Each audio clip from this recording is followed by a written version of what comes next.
પણ જ્યારે તમે BAPS ના મંદિર જ્યારે ડિઝાઇન કરતા હો છો બરાબર, કઈ રીતના મતલબ તમારી ટીમ વર્કઆઉટ કરતી હોય છે? આજથી 3-4 વર્ષ પહેલા રોબિન્સવેલ ન્યૂ જર્સી અક્ષરધામ જે બન્યું,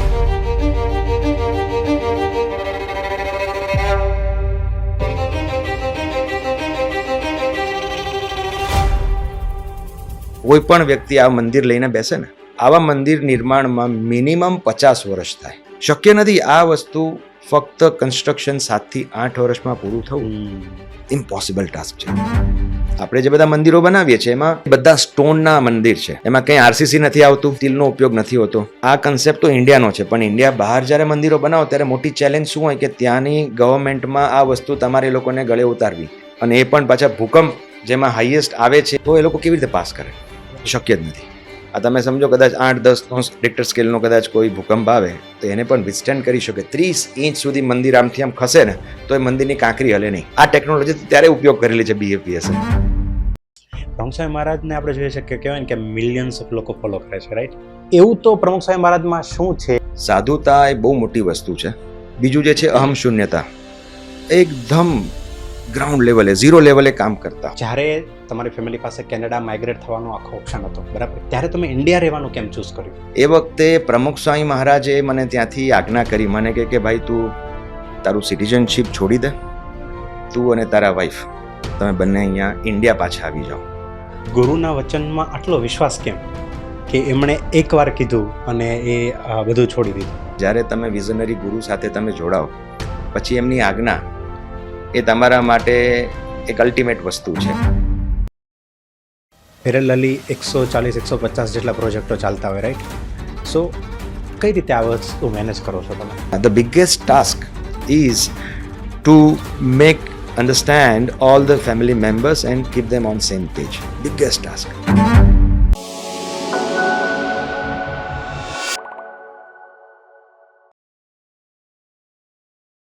સો પ્રશાંતભાઈ, મેં તમારા વિશે એક વાત સાંભળી હતી, મારે ત્યાંથી એટલે શરૂઆત કરવી છે કારણ કે એ મને બહુ ઇન્ટરેસ્ટિંગ લાગી કે જ્યારે આજથી લગભગ મને ખ્યાલ નથી પણ 25-30 વર્ષ પહેલાં તમારી ફેમિલી પાસે કેનેડા માઇગ્રેટ થવાનો આખો ઓપ્શન હતો બરાબર, કે બધા ફેમિલી ત્યાં માઇગ્રેટ થઈ શકે, ત્યારે તમે ઇન્ડિયા રહેવાનું કેમ ચૂઝ કર્યું?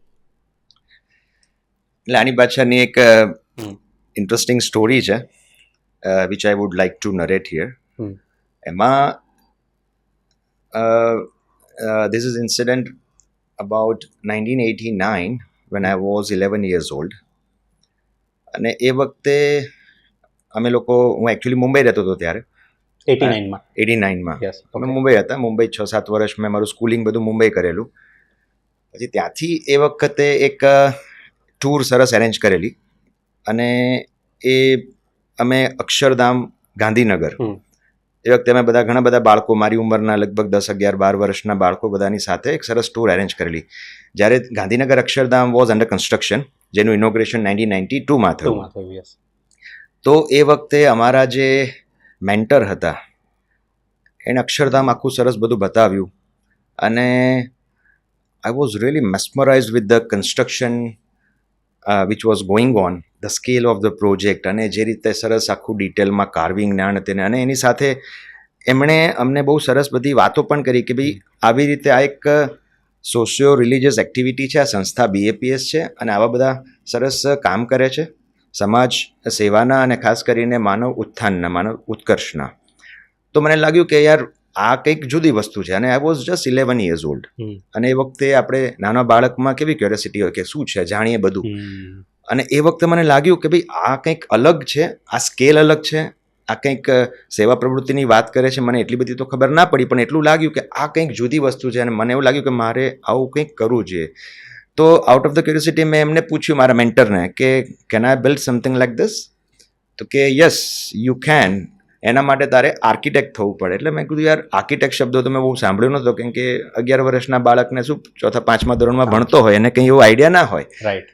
એટલે પછી થોડું એમણે મને સમજાવ્યું કે એક આર્કિટેક્ટ છે ને એ આવું માસ્ટર પ્લાનિંગ કરે, આ મોન્યુમેન્ટલ સ્ટ્રક્ચર છે એનું આખું આર્કિટેક્ચર પ્લાનિંગ થાય, અને એ દ્વારા પછી જે મંદિર દ્વારા પણ આવી ઘણી બધી સમાજની સેવાઓ થતી હોય. એટલે મારા મનમાં એક એવું થયું કે ના, આપણે કંઈક આ એક સબ્જેક્ટ છે જેમાં આપણે આગળ વધી શકીએ. પણ એ થોટ તો હજી બેક ઓફ ધ માઇન્ડ હતો જ, કેમ કે હું નાનો હતો, મને બહુ એવી આઈડિયા નહોતો. પણ એના પછી લગભગ જ્યારે મેં આર્કિટેક્ચરમાં એડમિશન લીધું એ પહેલાંની વાત છે કે જ્યારે મેં મારું 10th પાસ કર્યું, પછી 12th પાસ કર્યું. 1996માં મેં 12th પાસ કર્યું. એ વખતે હું મુંબઈથી અમદાવાદ આવી ગયો હતો. ઓકે. અને પછી 12th પાસ કર્યું ત્યારે પણ મારા મનમાં એવું હતું કે મારે કંઈક આ ફિલ્ડમાં જવું છે. પછી એની એન્ટ્રન્સની એક્ઝામની પ્રિપેરેશન કરી અને I got admission in CEPT, જે આપણે સેપ્ટ યુનિવર્સિટી છે અહીંયા અમદાવાદમાં. અને એમાં આર્કિટેક્ચરમાંથી લઈને બધામાં એડમિશન આપણને મળ્યા. 3 અલગ અલગ હતા. ઇન્ટિરિયર ડિઝાઇનિંગ હતું, પછી SBST એટલે સિવિલ એન્જિનિયરિંગ છે. આ 3 એના સેગમેન્ટ છે, બધામાં લીધું. પણ પછી મને એવું મનમાં હતું કે ભાઈ આપણે આપણું કલ્ચર તો રિટેન કરવું જ છે.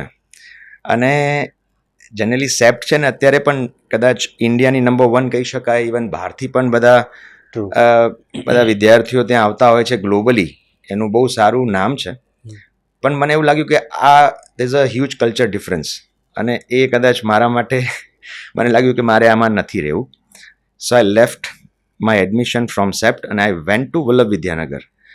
ત્યારે ખાલી 5 જ આર્કિટેક્ચર કોલેજીસ હતી. અત્યારે તો લગભગ 50થી વધારે આર્કિટેક્ચર કોલેજ છે પૂરા ગુજરાતની અગર વાત કરીએ તો. તો મને એમ થયું કે ભાઈ આ આર્કિટેક્ચર કોલેજમાં તો આપણે ભણવું છે. I want to pursue my education and degree from architecture, પણ એની સાથે એક આપણું જે વેલ્યુ છે એને બાજુમાં રાખીને નથી કરવું. કેમ કે ઘણી બધી વખત તમે કદાચ સાંભળ્યું હશે કે ત્યાં એ વખતે ઘણા બધા ઇન્સિડન્ટ્સ એવા પણ થતા હતા. એ વખતે બધું હતું જેમાં જેને કહી શકાય કે રેગિંગ ચાલતું હોય, બીજી ઘણી બધી એવી પ્રવૃત્તિઓ હતી જેનાથી એનું નામ બગડ્યું હતું.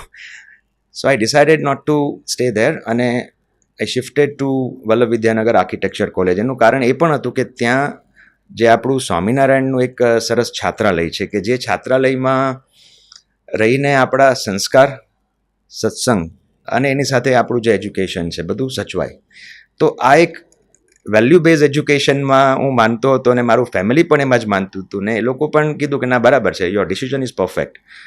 સેપ્ટમાં ભણવું તો બરાબર છે, આર્કિટેક્ચર ડિગ્રી આપણે લેવી છે, પણ એની સાથે આપણા સત્સંગ સંસ્કારના જે મૂલ્યો છે એને આપણે ક્યારે સાઇડ ટ્રેક નથી કરવા.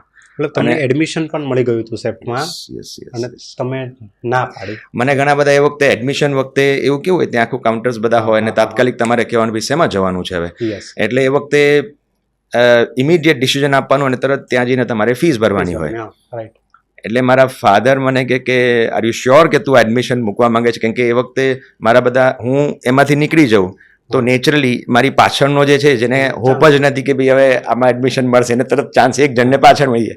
તો બધા મને કે તું ગાંડો છું યાર, સેપમાં એડમિશન માટે લોકો 2-3 વાર ટ્રાયલ કરે છે અને તું આ એડમિશન છોડી દઈશ?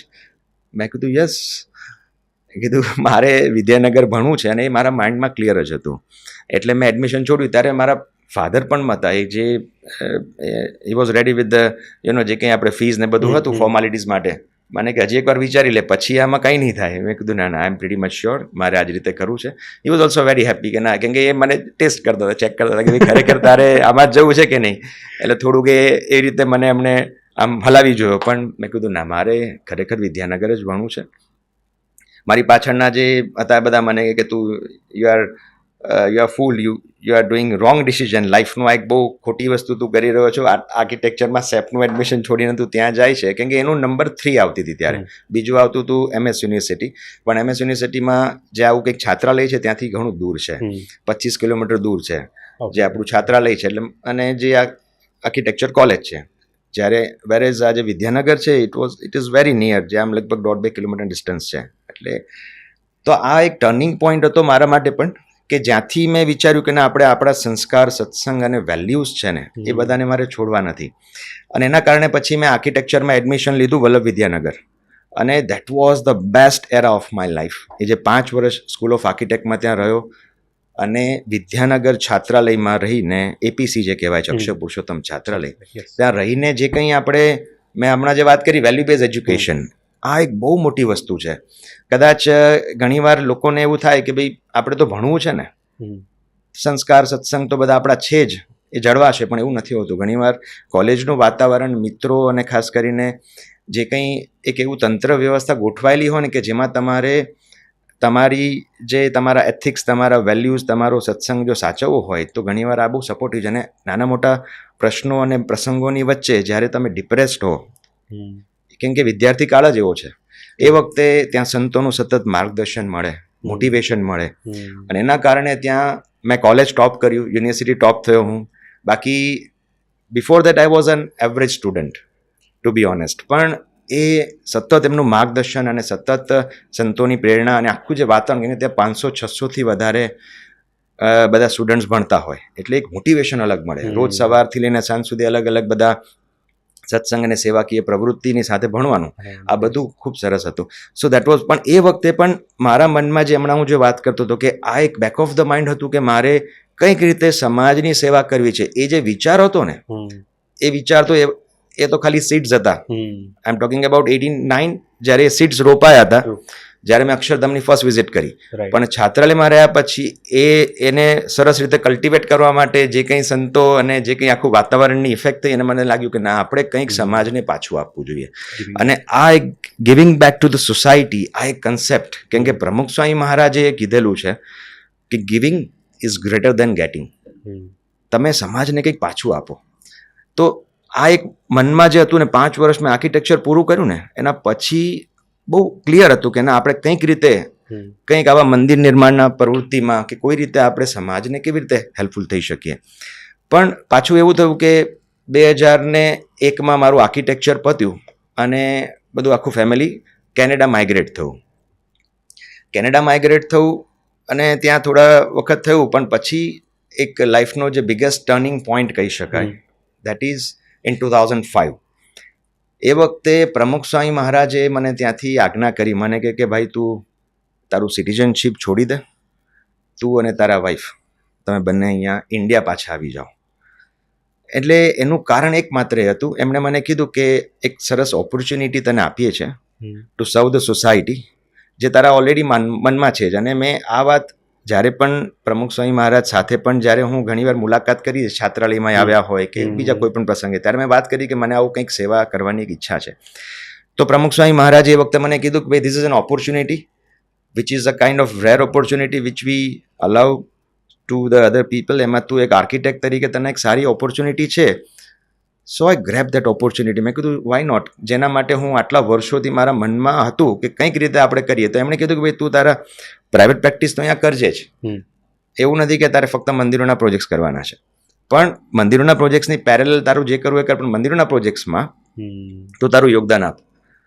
સો આઈ કેમ બેક ટુ ઇન્ડિયા ઇન 2005 અને મેં અને મારા વાઈફે સિટીઝનશીપ છોડી દીધું. ઇવન આજે 2026માં આપણે બેઠા છીએ, લગભગ આ વાતને 21 વર્ષથી વધારે સમય થયો. તો આ 21 વર્ષમાં લગભગ નાના મોટા જે કંઈ BAPSના 150+ કેમ્પસીસ અમે ગ્લોબલી ડિઝાઇન કરેલા છે. 150થી વધારે. અને that is just 10% of the projects which we have done so far in this more than 2.5 decades. લગભગ 1500-1600 પ્રોજેક્ટ અમે વર્લ્ડ વાઇડ કર્યા છે, જેમાં મારું જે બીજું એક સેગમેન્ટ છે. Basically we are working into 2 segments. First is જે હિન્દુ કલ્ચરલ કેમ્પસીસ છે, આવા લાર્જ સ્કેલના, એ કેમ્પસીસ ઉપર અમે ડિઝાઇન કરીએ છીએ, જે ગ્લોબલી ડિઝાઇન કરીએ છીએ. અને that is four BAPS of course. અને જે લગભગ 25-50 એકરથી લઈને અલગ અલગ સ્કેલના છે, જેનું કન્સ્ટ્રક્શન પણ 5 લાખ સ્ક્વેર ફીટ કે એની આસપાસ છે. And some of them are the largest one in that particular continent. જેમ કે અમે ઓસ્ટ્રેલિયાનું અત્યારે બનાવી રહ્યા છે, that is having around 5 lakh square feet construction built up area અને 25 એકરનું કેમ્પસ છે. That is the largest Hindu cultural community present in Australia continent. Same way South Africa જોહાનિસબર્ગમાં બની રહ્યું છે, જે 13-14 એકર્સમાં છે અને એનું કન્સ્ટ્રક્શન પણ અરાઉન્ડ 3.5 લાખ સ્ક્વેર ફીટ છે. That is also the largest one in southern hemisphere. So some of them are, અને એવા ઘણા બધા નાના મોટા કેમ્પસીસ અમે પેન ઇન્ડિયા અને ગ્લોબલી બનાવી રહ્યા છે. તો આ એક જે પ્રેરણા મને મળી, વાત એ કરતા હતા કે અક્ષરધામ નિર્માણનું કાર્ય અમે જોઈને પછી એવું થયું કે આવું કંઈક આપણે કરીએ. અને આ જે કોઈ BAPSના કેમ્પસીસ અમે બનાવીએ છીએ, એ આપણે 100% વોલેન્ટિયરલી કરીએ છીએ.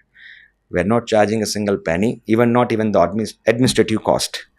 તો આ એક પ્રેરણા એમણે આપી. આમ તો જે એડમિનિસ્ટ્રેશન કોસ્ટ લેવા માટે સંતો ખૂબ રાજી હોય છે અને સામેથી આપણને કહે કે ભાઈ તમે આ, પણ મેં કીધું ના સ્વામીજી, આ એક I think I am a chosen one, અને મને સિલેક્ટ કર્યો છે તો હું અને મારી પાસે આજે લગભગ 20થી વધારે આર્કિટેક્ટ્સની ટીમ છે, જેમાં 5 આર્કિટેક્ટ ડેડિકેટેડલી મંદિરોના પ્રોજેક્ટ્સ જે છે, Hindu cultural community centres globally બને છે, એની પાછળ સેવા પ્રવૃત્તિમાં જોડાયેલા છે.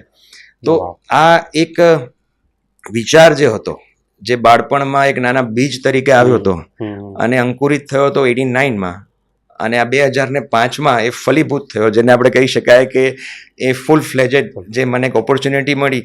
અને even my parents are staying there steel. મારો ભાઈ છે, ફાધર મધર છે, આખું ફેમિલી છે, બધા ત્યાં જ રહે છે, કેનેડા. યસ.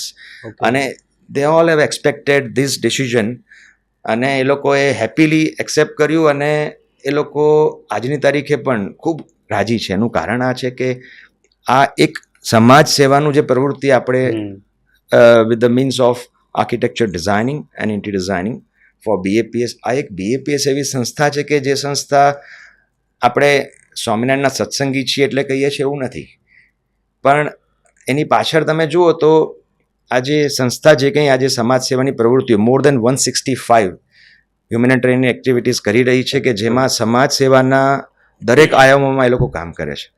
અને એ જે કંઈ આપણે મંદિર નિર્માણનું કાર્ય કરીએ છીએ, જે અમે સેવા કરીએ છીએ, અને અમારી ટીમ એની પાછળ ડેડિકેટેડલી આટલા વર્ષોથી જ એફર્ટ્સ આપે છે, એનો જે સંતોષ છે, you can't compare with any kind of remuneration અથવા કોઈ રેકગ્નિશન્સ ક્યારે કમ્પેર ના કરી શકે. કેમ કે આ એક અલગ લેવલનો એક સંતોષ, એક આનંદ મળે છે, because this is a kind of selfless service, and service two mankind is service two God. કેમ કે આ જે સંસ્થા જે કાર્ય કરે છે એક પ્રકારનું મેનકાઇન્ડની સેવા જ છે. તો આ એક વિચાર હતો, અને આ એક આખો ટર્નિંગ પોઈન્ટ મારી લાઈફનો હતો, જે 2005માં આવ્યો. અને હું અને મારા વાઈફ અમે ત્યાંથી માઇગ્રેટ થયા અહીંયા, અને પછી આટલા વર્ષો દરમિયાન આ જે કંઈક આખું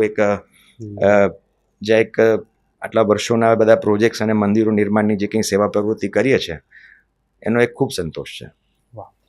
સો એ છે કે ગુરુના વચનમાં આટલો વિશ્વાસ કેમ, કે એમણે એકવાર કીધું અને એ બધું છોડી દીધું?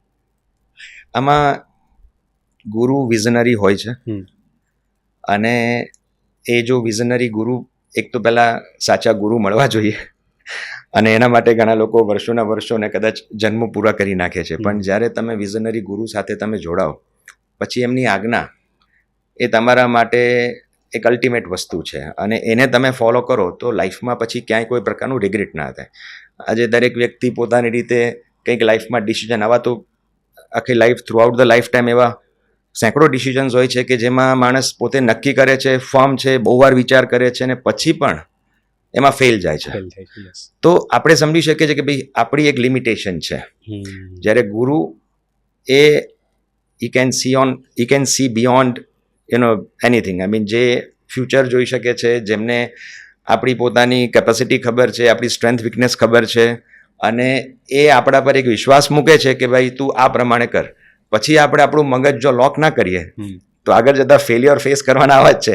અને અત્યારે પણ જે નાના મોટા સમજો કે ચેલેન્જીસ તો દરેકના લાઈફમાં છે જ, પણ એની સામે ગુરુએ જે આપણને આજ્ઞા કરી, અને એ આજ્ઞામાં આપણે અત્યારે બહુ જ એક સ્ટ્રેટ ફોરવર્ડ એક આપણું એક જે માઇન્ડસેટથી આપણે કામ કરીએ છીએ, તો એ જે કોઈ બધા અપસેટ્સ બધા આવે, અથવા જે કોઈ બધા પ્લસ માઇનસીસ આવે, એની સામે એક સારી સ્ટ્રેન્થ મળે. કેમ કે આપણે ગુરુના વચનમાં વિશ્વાસ રાખીને આપણે અત્યારે કાર્ય કરીએ છીએ, તો એમાંથી બહુ ઇઝીલી બહાર નીકળી શકાય. જ્યારે કે તમે જાતે ડિસિઝન લીધું હોય કે આમ કરવું છે, અને પછી એમાં ફેલિયર આવે ને તો ડિપ્રેશન આવે. આમાં ડિપ્રેશન ના આવે. આમાં તમને એવું થાય કે એમને આજ્ઞા કરી છે અને હું જે કામ કરું છું એ એમને રાજી કરવા કરું છું, તો એ 100% એમાંથી વહેલી તકે તમે એ બધા નાના મોટા જે પ્રશ્નો છે એમાંથી બહાર આવી શકો, અને ખૂબ શાંતિથી, પ્રેમથી તમે તમારી લાઈફમાં એક જે તમારો ગોલ છે અચીવ કરી શકો. બ્રહ્મસ્વામી મહારાજને આપણે જોઈએ છે કે કહેવાય ને કે મિલિયન્સ ઓફ લોકો ફોલો કરે છે, રાઈટ? અને તમે તો એમની સાથે ક્લોઝલી રહેલા છો, રાઈટ? એમની સાથે ઘણીવાર તમારી ઇન્ટરેક્શન પણ થયું હશે. સો માય ક્વેશ્ચન ઇઝ કે એવું તો પ્રમુખ સ્વામી મહારાજમાં શું છે કે લોકો એમની તરફ કહેવાય ને કે એક આમ વર્ડ હું કયો યુઝ કરું કે મેગ્નેટની જેમ એમની તરફ ખેંચાય છે? એક સેન્ટલીનેસ કરીને એક શબ્દ છે જેને આપણે સાધુતા કહીએ છીએ ગુજરાતીમાં. સાધુતા એ બહુ મોટી વસ્તુ છે. સાધુ ઘણા બધા હોય, લાખો, આપણા હિન્દુસ્તાનમાં તો લાખો સાધુ છે. સાધુતા શબ્દ એ બધામાં ના આવી શકે. આપણે બધાને રિસ્પેક્ટ કરીએ છીએ, બધાને આપણે દિલથી વંદન કરીએ છીએ, પણ આજે સાધુતા, આજે એના માટે પ્રમુખ સ્વામી મહારાજ માટે લાખો લોકો, કરોડો લોકોને દિલમાં જે એક એમના માટે આદરની ભાવના છે, અને સમગ્ર સાધુ સમાજને પણ આ એમના માટે આવી એક ભાવના છે, એનું કારણ એકમાત્ર છે આ સાધુતા. બીજું જે છે અહમ શૂન્યતા, એકદમ ગ્રાઉન્ડ લેવલે, ઝીરો લેવલે કામ કરતા હોય એવું લાગે કે આ વ્યક્તિ, એમના આટલા લાખો ફોલોઅર્સ છે, ડિવોટીઝ છે, એમની એક આજ્ઞાથી મારા જેવા તો કેટલાય વોલેન્ટિયર્સ આજે બધું છોડીને એમની આજ્ઞાથી કેટલા તો સાધુ થયા છે. આજે બધા દે આર સો લર્નેડ, અને તમે એમનું એજ્યુકેશન બેકગ્રાઉન્ડ જુઓ BAPSના સાધુનું, તો આજે બધા જાણે છે કે કાં તો બધી વર્લ્ડ રિનાઉન્ડ યુનિવર્સિટીઝમાંથી ટોપ લેવલે ગોલ્ડ મેડાલિસ્ટને આ બધા થયેલા હોય, એ બધા સાધુ થયા હોય. તો દેર ઇઝ સમથિંગ, આપણને લાગે કે ભાઈ આટલા બધા સાધુ સંતો, આટલા બધા રેશનલ હોવા છતાં, આટલું બધું વિચારશીલ અને આટલા પોતાની ક્ષેત્રમાં આગળ વધેલા હોવા છતાં સાધુ કેવી રીતે થાય? તો દેર મસ્ટ બી સમથિંગ. એ શું છે? એમની સાધુતા છે, અહમ શૂન્યતા છે, અને એ ઓલવેઝ બધાને અટ્રેક્ટ કરે છે. અને એ આપણા આટલા બધા ઇન્ટરેક્શન્સમાં આપણે જોઈએ છે. મને આઈ એમ ઇનફ ફોર્ચ્યુનેટ, લગભગ હું મારા લાઈફ સ્પાન દરમિયાન 35થી વધારે વખત હું પ્રમુખ સ્વામી મહારાજને 101 મળ્યો છું. અને એમની સાથે બધા ઇન્ટરેક્શન કર્યા છે, વાતોચીતો કરી છે, ઘણા બધા મંદિરોના પ્રોજેક્ટ્સમાં ડિસ્કશન કર્યું છે. અને અત્યારે જે વર્તમાન કાળે જે ગુરુજી છે મહંત સ્વામી મહારાજ, એમની સાથે પણ લગભગ હું માનું છું 25થી વધારે વખત મિટિંગ્સ અને એમની સાથેની મુલાકાતો ને બધું કર્યું છે. બિકોઝ ઓફ જે બધા મંદિરોના પ્રોજેક્ટ ચાલતા હોય ને એ વખતે એમની સાથે ડિઝાઇન ડિસ્કશન વખતે આપણને એવો ઓપોર્ચ્યુનિટી મળે ટુ ઇન્ટરેક્ટ વિથ ધેમ, અને એમનો જે એક ડિવિનિટીનો એક એક્સપિરિયન્સ કરવાનો.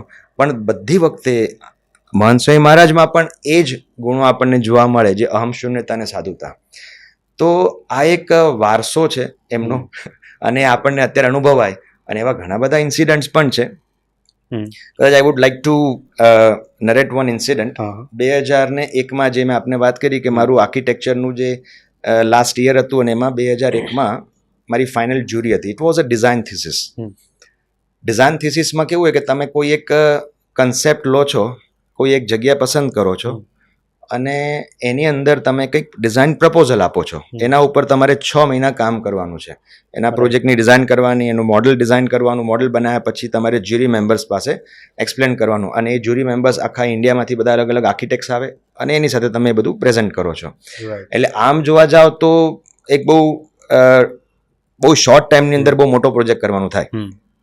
અને ડે એન્ડ નાઇટ એની પાછળ તમે રિગરસ એક્સરસાઇઝ કરી હોય, તમારી એફર્ટ્સ આપી હોય, અને તમને પણ આમ ડેસ્પેરેટ હો કે આ બસ અમારે બેસ્ટ રીતે કરવું છે. અને મેં એ વખતે એક છાત્રાલયનું પ્રપોઝલ આપ્યું હતું ભાવનગરમાં, જે સ્વામિનારાયણ મંદિર છે. I am talking about 2001.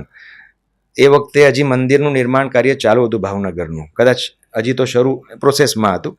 તો એ જે કંઈક 13-14 એકરની જગ્યા હતી, એની અંદર મેં એવું પ્રપોઝલ આપ્યું હતું કે આમાં આપણે એક છાત્રાલય આખું BAPSનું બનાવીએ. એ તમારો પ્રોજેક્ટ હતો? એ મારો પ્રોજેક્ટ હતો. So that is a kind of design proposal project, જેના ઉપર થીસીસ આખી લખવાની. અને આમ આખી સરસ થીસીસ 150-200 પેજની થીસીસ બને. એની સાથે તમારો આ પ્રોજેક્ટ પ્રેઝન્ટેશન થાય. પછી તમારા બધા જે ગાઈડ હોય એની સાથે તમારે ડિસ્કશન હોય. અને at the end of 6 months તમારે જે બહારથી બધા જ્યુરર્સ આવે એની સાથે તમારે આ બધું પ્રોજેક્ટ પ્રેઝન્ટ કરીને એમને ત્યાં એક્સપ્લેન કરવાનો. એટલે આ એક બહુ, એક રીતે જોવા જાવ તો ચેલેન્જિંગ હોય છે, અને આ ટાઈમની અંદર પતાવવું એ પણ મોટો ટાસ્ક હોય છે. તો હું જે વાત કરતો હતો કે એ જે જ્યુરી હતી ને, જે દિવસે મારું જ્યુરીનો દિવસ હતો, અને આ બધા બહારથી આખા ઇન્ડિયામાંથી બધા અલગ અલગ આર્કિટેક્ટ્સ આવતો હોય, અને તમારે એમની સામે આખું પ્રેઝન્ટ કરવાનું હોય. અને ફોર્ચ્યુનેટલી એના આગલા દિવસે જ પ્રમુખ સ્વામી મહારાજ ત્યાં, હું છાત્રાલયમાં રહેતો હતો ત્યાં, સ્વામી પધાર્યા હતા. અને it was a golden opportunity for me to એમને આખું એક રિપ્રેઝન્ટ કરીને એમને આખો પ્રોજેક્ટ બતાવો. અને મેં કીધું ચલો એમને પ્રસાદીનું કંઈક આપણે કરાવીએ તો એમને આશીર્વાદ મળી જાય, તો મારી જ્યુરી સફળ થાય. કેમ કે આ ટેન્શન પણ બહુ હોય કે આમાં જ્યુરી મેમ્બર્સ બધા વાંકા ચૂકા પ્રશ્નો પૂછે, અને તમને લિટરલી તમને એમ થાય કે આ ડિપ્રેસ થઈ જાય એવું. કેમ કે એ લોકોનું કામ જ એ છે કે તમને એવા પ્રશ્નો પૂછે, તમને આમ કોઈ પણ રીતે ક્રોસ કરે, અને તમને આમ એવું લાગે કે મારે શું જવાબ આપવો. અને દેટ્સ હાઉ દે વર્ક. અને એવું હોવું જ જોઈએ, તો જ બધાને અલગ અલગ લોકોને, કેમ કે એની સાથે બધા આજુબાજુ બધા 100-200 સ્ટુડન્ટ્સ પણ ઊભા હોય, તમારી જ્યુરી ચાલતી હોય, અને બધું હોય. So I was also bit nervous. પણ મેં એ જે દિવસે મારી જ્યુરી હતી, અને એના જતાં પહેલાં લગભગ હું બધું મોડલ ને બધું હતું મોટું, આમ 5 ફૂટનું મોડલ હતું, અને આમ 5x2.5 આખું મોડલ, અને બધું લઈને અમે નીકળતા હતા. તો મેં ખાલી ત્યાં ત્યાં પ્રમુખ સ્વામી મહારાજના સેવક સંતને મેં પૂછ્યું કે સ્વામી આવું કંઈ ઓપોર્ચ્યુનિટી મળે કે સ્વામીના ખાલી આપણને આશીર્વાદ મળી જાય તો અમારી જ્યુરીમાં થોડું મને આમ એક હું જે નર્વસ છું થોડું રિલેક્સ થઈ જાઉં. સ્વામી કે સારું હું પૂછી જાઉં. અને કંઈક સ્વામીનો કંઈક આરામનો સમય હશે બપોરનો અને લંચ ટાઈમ પછીનો સમય હતો એટલે મેં પૂછ્યું આવી રીતે એમણે મને હા પાડી. અને પછી વિથ માય સરપ્રાઇઝ પ્રમુખ સ્વામી મહારાજે અંદર જ બોલ્યા. મને એવું હતું કે મોડેલ અંદર લઈ જશે અને પુષ્પો છાંટીને બહાર આવી જશે. મારે કે અંદર એવું જવાનો કોઈ ઈચ્છા કે એવો આગ્રહ પણ નહોતો. કેમ કે આપણે સમજી શકીએ છીએ કે સ્વામીનો સમય આપણે એમને વેલ્યુ કરવું પડે અને રિસ્પેક્ટ આપવું પડે. પણ મને એમને કીધું કે હા અત્યારે કોઈ નથી તમે જાઓ. તો I was shocked and surprise. મેં કીધું ચાલો ફટાફટ. એટલે પછી મારા એક બીજા મિત્રને પણ મેં લીધો. મેં કીધું ભાઈ તું મોડેલ ઉપાડ કેમ કે આ 5 ફૂટનું મોડેલ છે એક હાથે તો જાય નહીં. અમે મહાપરાણ અને સ્વામીજી અંદર બેઠા હતા અને પ્રમુખ સ્વામી મહારાજે બહુ શાંતિથી અમે એક જગ્યાએ મોડેલ મૂક્યું અને he was sitting alone in his room. અને એક એક વસ્તુ મને પૂછતા જાય કે આમાં શું છે, કેટલા સ્ટુડન્ટ્સ આમાં ભણવાના છે, કેવી રીતે આમાં તમે બીજી બધી એક્ટિવિટીઝને ફ્લો કેટલો રાખ્યો છે, જમવા બેસતી વખતે કેટલા લોકો એક સાથે એટ અ ટાઈમ બેસી શકે, પાર્કિંગ કેટલી વ્યવસ્થા છે, ઇન ડિટેલ અને પૂછતા જાય. અને સાથે બાજુમાં ગુલાબના પુષ્પો હતા. એ પુષ્પો બધા અંદર પધરાવતા જાય અને હું તો બધું આમ દુનિયાથી બીજી દિશામાં જતો હોય ને કોઈ બીજા દુનિયામાં આઈ વોઝ જસ્ટ લાઈક અને એકદમ સરપ્રાઇઝ. મેં કીધું શું કે અને હું જાણે મારી જ્યુરી ચાલુ થઈ ગઈ. આપ સમજ્યા ને શું કહું? જે જ્યુરી મેમ્બર્સ મને પૂછવાના હોય એવી રીતે ચાલુ થઈ એવી રીતે જ ક્વેશ્ચન થાય છે અને ક્વેશ્ચન્સ બધા પૂછતા જાય અને મને હું એક એક આન્સર આપતો જાઉં. અને વિથ મા સરપ્રાઇઝ 10 મિનિટ સ્વામીજીએ કાઢી. 10 મિનિટ હું એક ખાલી મારી ઝલક પણ એમની મળી જાત ને મને એમની ઝલક મળી જાય તો પણ મને એમ થાત કે ઓ આઈ એમ હેપી. પણ 10 મિનિટ અને આખું જે મોડલ છે એ બધા પુષ્પોથી આખું લાલ ગુલાબથી મસ્ત આમ છવાયું સ્વામી. અને એક હવે જો તમે વિચારવાની વસ્તુ આ છે. અને એમને પછી મને આશીર્વાદ આપ્યા અને પછી મેં બહાર નીકળ્યા અને પછી તો મને જ્યુરીમાં કોઈ ચિંતા નથી. આઈ વોઝ સો રિલેક્સ્ડ અને એકદમ કામ કુલ. મેં કીધું હવે શાંતિથી. અને બહુ સારી રીતે પછી તો મારી જ્યુરી ગઈ અને બહુ સારું પણ એમાં પરફોર્મન્સને કારણે એમાં રિઝલ્ટ પણ સારું આવ્યું. પણ મુદ્દો મારો આ છે કે જે પ્રોજેક્ટ રિયાલિટીમાં એક્ઝિક્યુટ થવાનો જ નહોતો, આપ સમજો, એક્ઝિક્યુટ થવાનો જ નથી. કેમ કે આ તો એક પ્રપોઝલ છે. રાઈટ, પ્રપોઝલ છે જે એકચ્યુઅલી એમના માટે જુઓ તો ફેક પ્રપોઝલ છે, કંઈક થવાનું જ નથી. પણ જાણે એઝ ઇફ કે આ પ્રોજેક્ટ બની રહ્યો છે અને આ પ્રોજેક્ટની પાછળ તે જે 6 મહિના મહેનત કરી છે તો એને એપ્રિશિએશન માટે આજે મારા જેવા એક એકદમ આમ કહેવાય એમના માટે તો આઈ વોઝ જસ્ટ નથિંગ. અને અત્યારે પણ કાંઈ નથી એમની સામે. પણ આ એવા નાના એક બાળક માટે અથવા એક નાના યુવક માટે કે જે યુવક આજે આર્કિટેક્ટમાં ભણે છે એને એક પોઝિટિવ એક જે થોડો ડિપ્રેસ થઈ ગયો છે અને એની સાથે એને એક જે કહેવાય ને હૂંફ મળે અને લાગણી મળે અને ખાસ તો એને એપ્રિશિએશન મળે. આ ભાવનાથી સ્વામીજીએ જે 10 મિનિટ મારી કાઢી ને મને એમ થયું કે યસ આ ગુરુ માટે જીવન આપી શકાય. અને that was also a kind of turning point in my life. મારા મગજમાં અને મારા દિલમાં એ વખતે હતું કે ના આ ગુરુ માટે આપણે જેમણે ખરેખર આ પ્રોજેક્ટ કંઈ બનવાનો જ નથી, બાકી એ પુષ્પો છાંટીને આશીર્વાદ આપીને વિધિન ફ્યુ સેકન્ડ્સ મને રિલીવ કરી શકત. 10 મિનિટ છે એના માટે કાઢી. તો કારણ એ છે કે મને મોટિવેટ કરવા માટે. અને એ જે મોટિવેશન આપ્યું ને તો મને એમ થયું કે ના આમના માટે હવે આપણે કેનેડાથી અહીંયા આવવું છે તેમાં 1 સેકન્ડનો વિચાર નથી કર્યો મેં. કહ્યું ના ધીસ ઇઝ પરફેક્ટ અને એમના માટે આપણે જીવન આપી શકીએ. તો આ એક પ્રસંગ હજી પણ હું વિચારું ને ત્યારે મને આંખમાં એમ થાય કે યાર અથવા દિલમાં એમ થાય કે આ એક સામાન્ય એક યુવક માટે જે હજી આર્કિટેક્ટની ડિગ્રી હજી તો એને મળી પણ નથી, શા માટે એની પાછળ આટલો સમય આપવો? એનું કારણ એક જ માત્ર એ છે કે એ મોટિવેટ કરવા માંગે છે. બરાબર, બાકી એમને કોઈ જરૂર નથી. તો આ એક પ્રસંગ મારા લાઈફમાં it's a kind of turning point અને બહુ જ એક એની ઇમ્પેક્ટ થ્રુઆઉટ મારા લાઈફ ટાઈમ. હજી પણ મને એ વિચારું ત્યારે એમ થાય કે સ્વામીએ જે કોઈ સમય આપવાની જરૂર જ નહોતી એમાં એમને સમય આપ્યો છે. સો જ્યારે તમે BAPSના ડિફરન્ટ પ્રોજેક્ટની વાત કરો છો ત્યારે એક પ્રોજેક્ટ છે જે મને યાદ આવે છે કે આંબલીવાળી પોળ. Yes, right. તો મારે થોડીક એના વિશે ડિસ્કશન કરવી છે કે આંબલીવાળી પોળ છે એ મેં પહેલાં પણ જોઈ છે, બરાબર, કે જ્યારે એ કહેવાય કે જૂની એ સ્થિતિમાં હતી અને અત્યારે પણ જોઈ છે. તો એમાં જ્યારે એવા કોઈ પ્રોજેક્ટ તમે લો છો કે જેની અંદર તમારે જે જૂનું જે છે એ સત્યતા જે કહેવાય એ સોલ જે કહેવાય એને જાળવી રાખવાનો છે, પ્લસ એને તમારે એક મોડર્ન આર્કિટેક્ટને ટચ બી આપવાની, પણ એટલી બી નથી આપવાની કે પેલું ના ખોવાઈ જાય. રાઈટ. તો આવા જે પ્રોજેક્ટો એ બહુ કોમ્પ્લિકેટેડ રહેતા હશે ને. રાઈટ. તો થોડુંક એના વિશે વાત કરો કે કેટલો ટાઈમ લાગ્યો, શું લાગ્યો, અને એમાં તમારું ફર્સ્ટ થોટ પ્રોસેસ જ્યારે તમારી પાસે આ પ્રોજેક્ટ આવ્યો ત્યારે શું હતી? એટલે સાગરભાઈ, તમે બહુ એક અગત્યનો પ્રશ્ન પૂછ્યો કે જ્યારે આવા કોઈ ધાર્મિક સ્થાનોમાં, ખાસ કરીને જ્યારે એને રિનોવેશન અને રિસ્ટોરેશન કહેવાય ને, so restoration projects are very challenging. એમાં ખાસ કરીને જે મુખ્ય મુદ્દો એ છે કે એની સોલને રિટેન કરવાનું છે, લોકોની લાગણી અને ભાવનાઓને આસ્થા છે જે એને પણ બરકરાર રાખવાનું છે. આ બહુ મોટી ચેલેન્જ છે. તમે ગ્રાઉન્ડ ઝીરો કરી ડિમોલિશ કરીને નવું કંઈ પણ બનાવી શકો છો, પણ એની સરખામણીમાં જ્યારે તમે જૂનું સ્ટ્રક્ચર છે એની પોતાની જો એક સોલ અથવા જેની એક લોકોની એની જે આસ્થા જોડાયેલી છે એને રિટેન કરીને આગળ લઈ જવું અને એમાં મોડર્ન ફેસિલિટીઝ એડ કરવી. કેમ કે પેલું જે સ્ટ્રક્ચર હતું it was more than 200 years old. અને જે પ્રમુખ વર્ણી, આજે પ્રમુખ સ્વામી મહારાજને પ્રમુખ તરીકે જે જગ્યાએ એસ્ટાબ્લિશ કરેલા, એ જગ્યા કે જ્યાં લાખો કરોડો લોકોની આસ્થાઓ છે, અને ત્યાંથી જ પ્રમુખ સ્વામી તરીકે પ્રમુખ સ્વામી મહારાજ પ્રચલિત થયા. અને લોકો માટે આસ્થાનું સ્થાન તો છે જ, પણ એની સાથે સાથે એ આખી એક વર્લ્ડ હેરિટેજ પ્રોપર્ટી છે. હવે એ મોટું ટાસ્ક હતું કે એ પણ એના નિયમોને ધ્યાનમાં રાખીને ડિઝાઇન કરવું. એટલે એક બાજુ આસ્થા છે અને એક બાજુ એના બાયલોઝ છે જે હેરિટેજ પ્રોપર્ટીના હોય, એને ફોલો કરવા પડે. તમે એને ચેન્જ ના કરી શકો, અને કેટલાક સર્ટન લેવલે મોડર્ન ફેસિલિટીઝ જે અંદર એડ ઓન કરવી છે, એ મોડર્ન એમ્યુનિટીઝ જેને કહી શકાય, એ પણ જોઈએ છે. અને મકાન 200-250 વર્ષ જૂના બધા મકાનો છે. આ એક મકાનની વાત નથી, આ તો આખું સિરીઝ ઓફ, કેમ કે આખું આ પોળ છે, તો એ બધાને એક સાથે રિનોવેટ, રીડિઝાઇનિંગ કરવું અને રિસ્ટોર કરવું, it was a kind of big challenge for us. તો આ એક ઓપોર્ચ્યુનિટી હતી અમારા માટે, અને એના માટે અમારે ત્યાં જેમ BAPSના જે કેટલાક સંતો છે જે આ બધા પ્લાનિંગ સાથે અમારી ટીમમાં સંકળાયેલા છે, અને એ લોકોએ પણ ખૂબ અમને મોટિવેટ કર્યા. ઘણી બધી એમને પ્રેરણાઓ પણ આપી, અને ઘણા ડિઝાઇનિંગ લેવલે પણ એમને સારા અમને કન્સેપ્ટ્સ અને હેલ્પ કરી. પણ એ પહેલાં અમે શું કર્યું કે થાઉઝન્ડ્સ ઓફ એના ડિટેલિંગ્સ અમે કર્યા, એના ફોટોગ્રાફ્સ લીધા, એની ઓન સાઇટ જે અત્યારે એક્ઝિસ્ટિંગ હતું એને ડિટેલને ધ્યાનમાં રાખ્યું.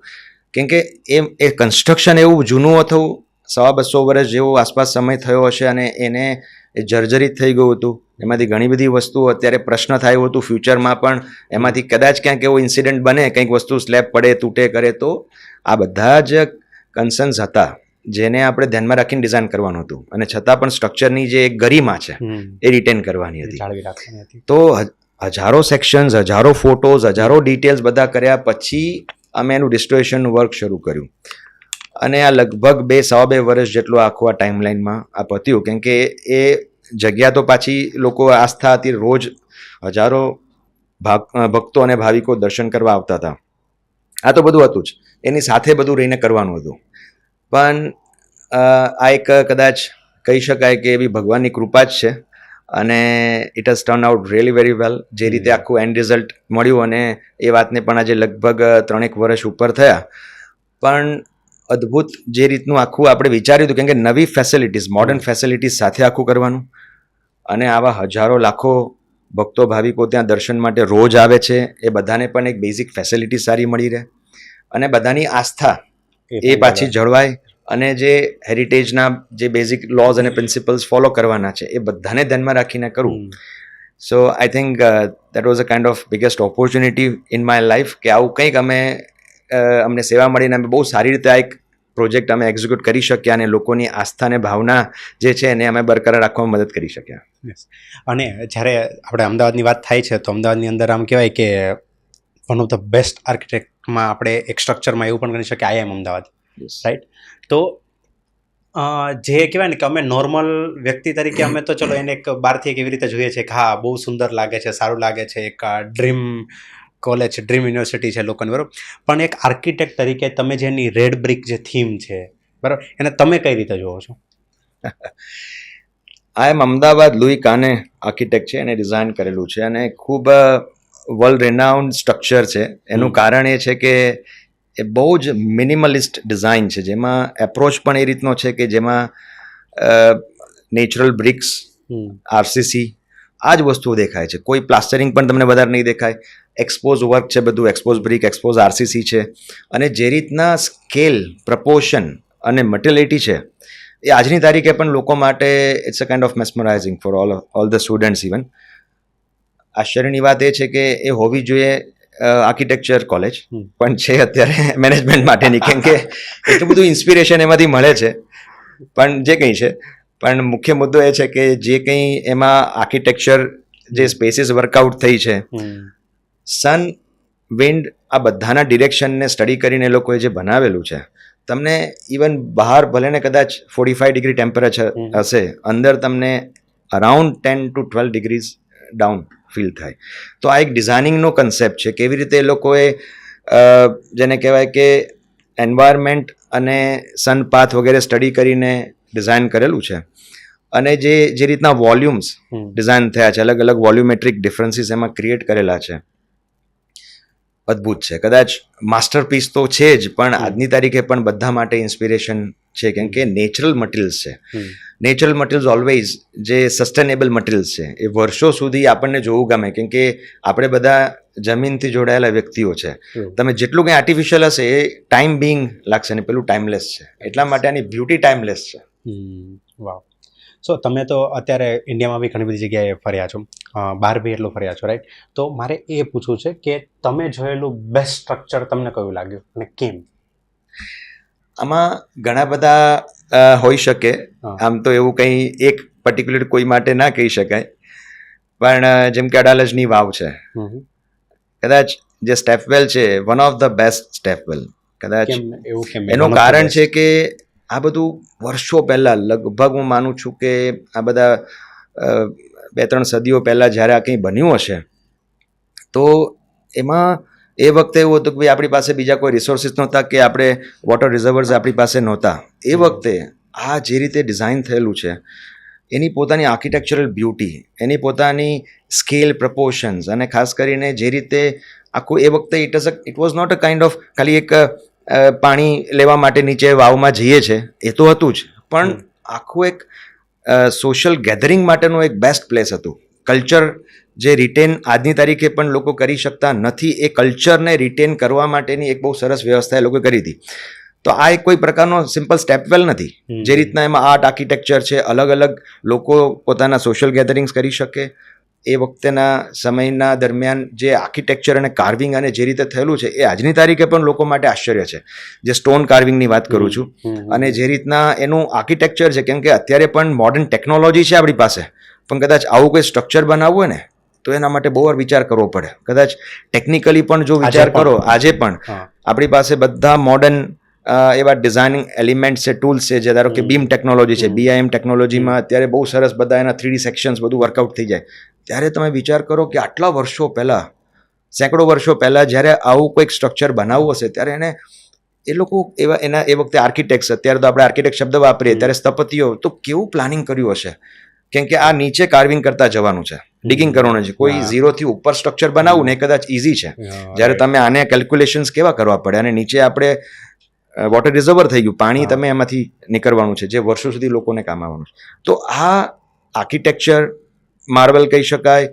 એ જે રીતના આખું એક કલ્ચર અને આર્ટ અને આર્કિટેક્ચરને રિપ્રેઝેન્ટ કરે એવું સ્ટ્રક્ચર છે, આજની તારીખે પણ હું જ્યારે પણ ત્યાં જાઉં ને મને દર વખતે એમાંથી નવી વસ્તુઓ મળે છે, કેમ કે એ તમને તમારા સોલ સાથે અથવા તમારી જે એક કલ્ચર સાથે કનેક્ટ કરીને આપે છે. અને એ જે એક્સપિરિયન્સ છે ને, એ કદાચ I am not talking about an architect only, કોઈ પણ વ્યક્તિ ત્યાં જાય એને એ ફીલ થાય છે કે આ શું આપણું કલ્ચર, શું હેરિટેજ છે આપણું. તો આ બધી વસ્તુઓ માટે અને ઓલવેઝ એમ થાય છે કે this is the best place. બાકી એવા ઘણા બધા છે, પણ આ એક વન ઓફ ધ બેસ્ટ એ છે. કારણ કે મને એટલે કારણ કે મેં તમને પૂછ્યું તો એવું કે વર્લ્ડ્સ બેસ્ટ, રાઈટ? અને એમાં તમે અડાલજની વાવ કીધું. અડાલજની વાવ પણ આજે હેરિટેજમાં જ આવે છે. Yes yes yes yes. કેમ કે આ બધા સ્ટ્રક્ચર્સ એવા છે કે જે તમને ઓલવેઝ ઇન્સ્પિરેશન આપે છે. સ્ટ્રક્ચર પોતે તમે કંઈ જ એ બોલતું નથી, કેમ કે આમ તમે જુઓ તો એ ડેડ છે, એક સ્ટ્રક્ચર છે, પણ છતાં તમે શાંતિથી ત્યાં જાઓ ને ઇન્ટ્રોસ્પેક્ટ કરો, તમને લાગે કે આ સ્ટ્રક્ચર ઇટ સેલ્ફ તમને કેટલી બધી પ્રેરણાઓ, મોટિવેશન આપે છે.